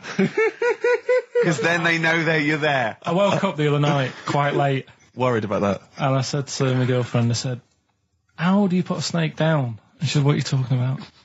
I said, "That Ian Wright thing, this guy managed to pick up a snake. And do you know that thing where they clamp its head on a jar to get the poison out?" I do now. Right? They did that, but they didn't show you how they got rid of it, and I thought, it could really get nasty, because it's obviously annoyed that you've had its head pressed in the jar. Yeah. Yeah. Right? They hate that. Now, Especially as it's in front of their mates. when you lift it off, Yeah. right, you've got hold of it. Yeah. If you go to chuck it down, it's going to turn on you. It's going to go wild, isn't it? So, I just wondered. Well, what you do is you never put it down, Carl. Yeah, that's why that bloke has got about 11 or 12 just carrying him. Exactly. Yeah, you never put it down. You sling it. Who cares? You just throw it, don't you, really far. That's not that. I don't think you should throw. But Carl, listen, don't worry. We're not asking you to get involved with snakes. We're just asking you now. You've done maths, you think? Yeah. Did no revision for that. No. Okay. English. Do you remember what it was? Did they ask you about Shakespeare? Did they ask you about books? I remember, but I must have done it because I thought that was. It was English language, not English literature, wasn't it?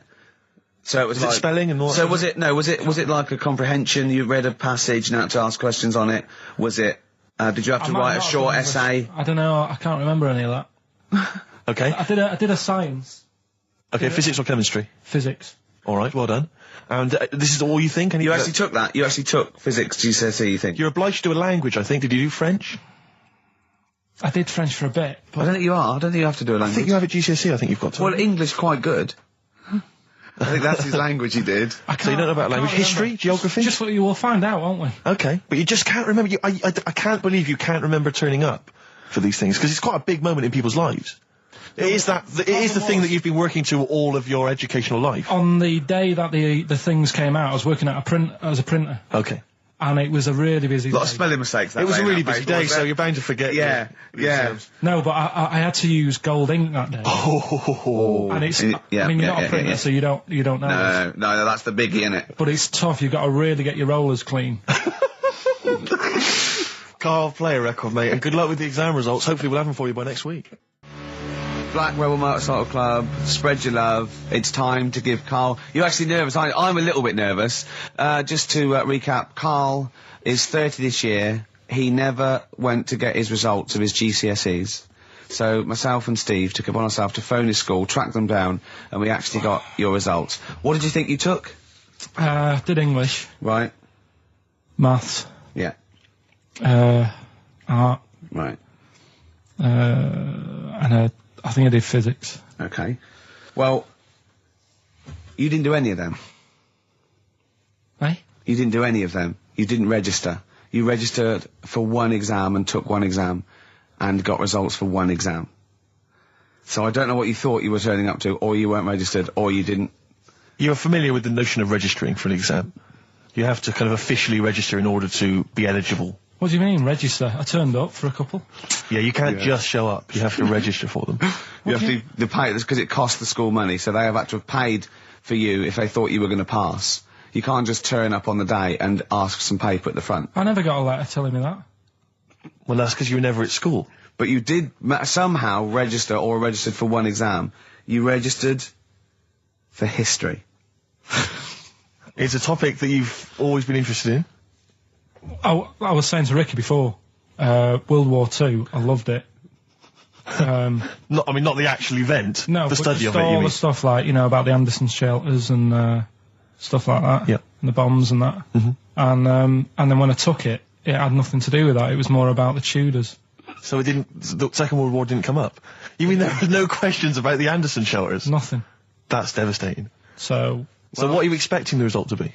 Is that it? Yeah, it's the only one you took and registered. As far as the school is concerned, or certainly it's the only one that counts. It's the only result. It's the only one that counts. Yeah, you've got... Did you register for yours? Yeah. Yes. I've got certificates and everything. So what, do you do that before the exam? Do you have to go somewhere and sign something, or...? Yeah, you don't check your results and then decide if you want to register. It's not like Millionaire, when you look at the question and go, I think I'll take the money. Yeah. You go... No. But anyway, you must have registered for one, or maybe your teacher put you in for it. Well, I didn't do it. They must have been confident. They must have been confident. They must have thought your best bet was history. Right, so...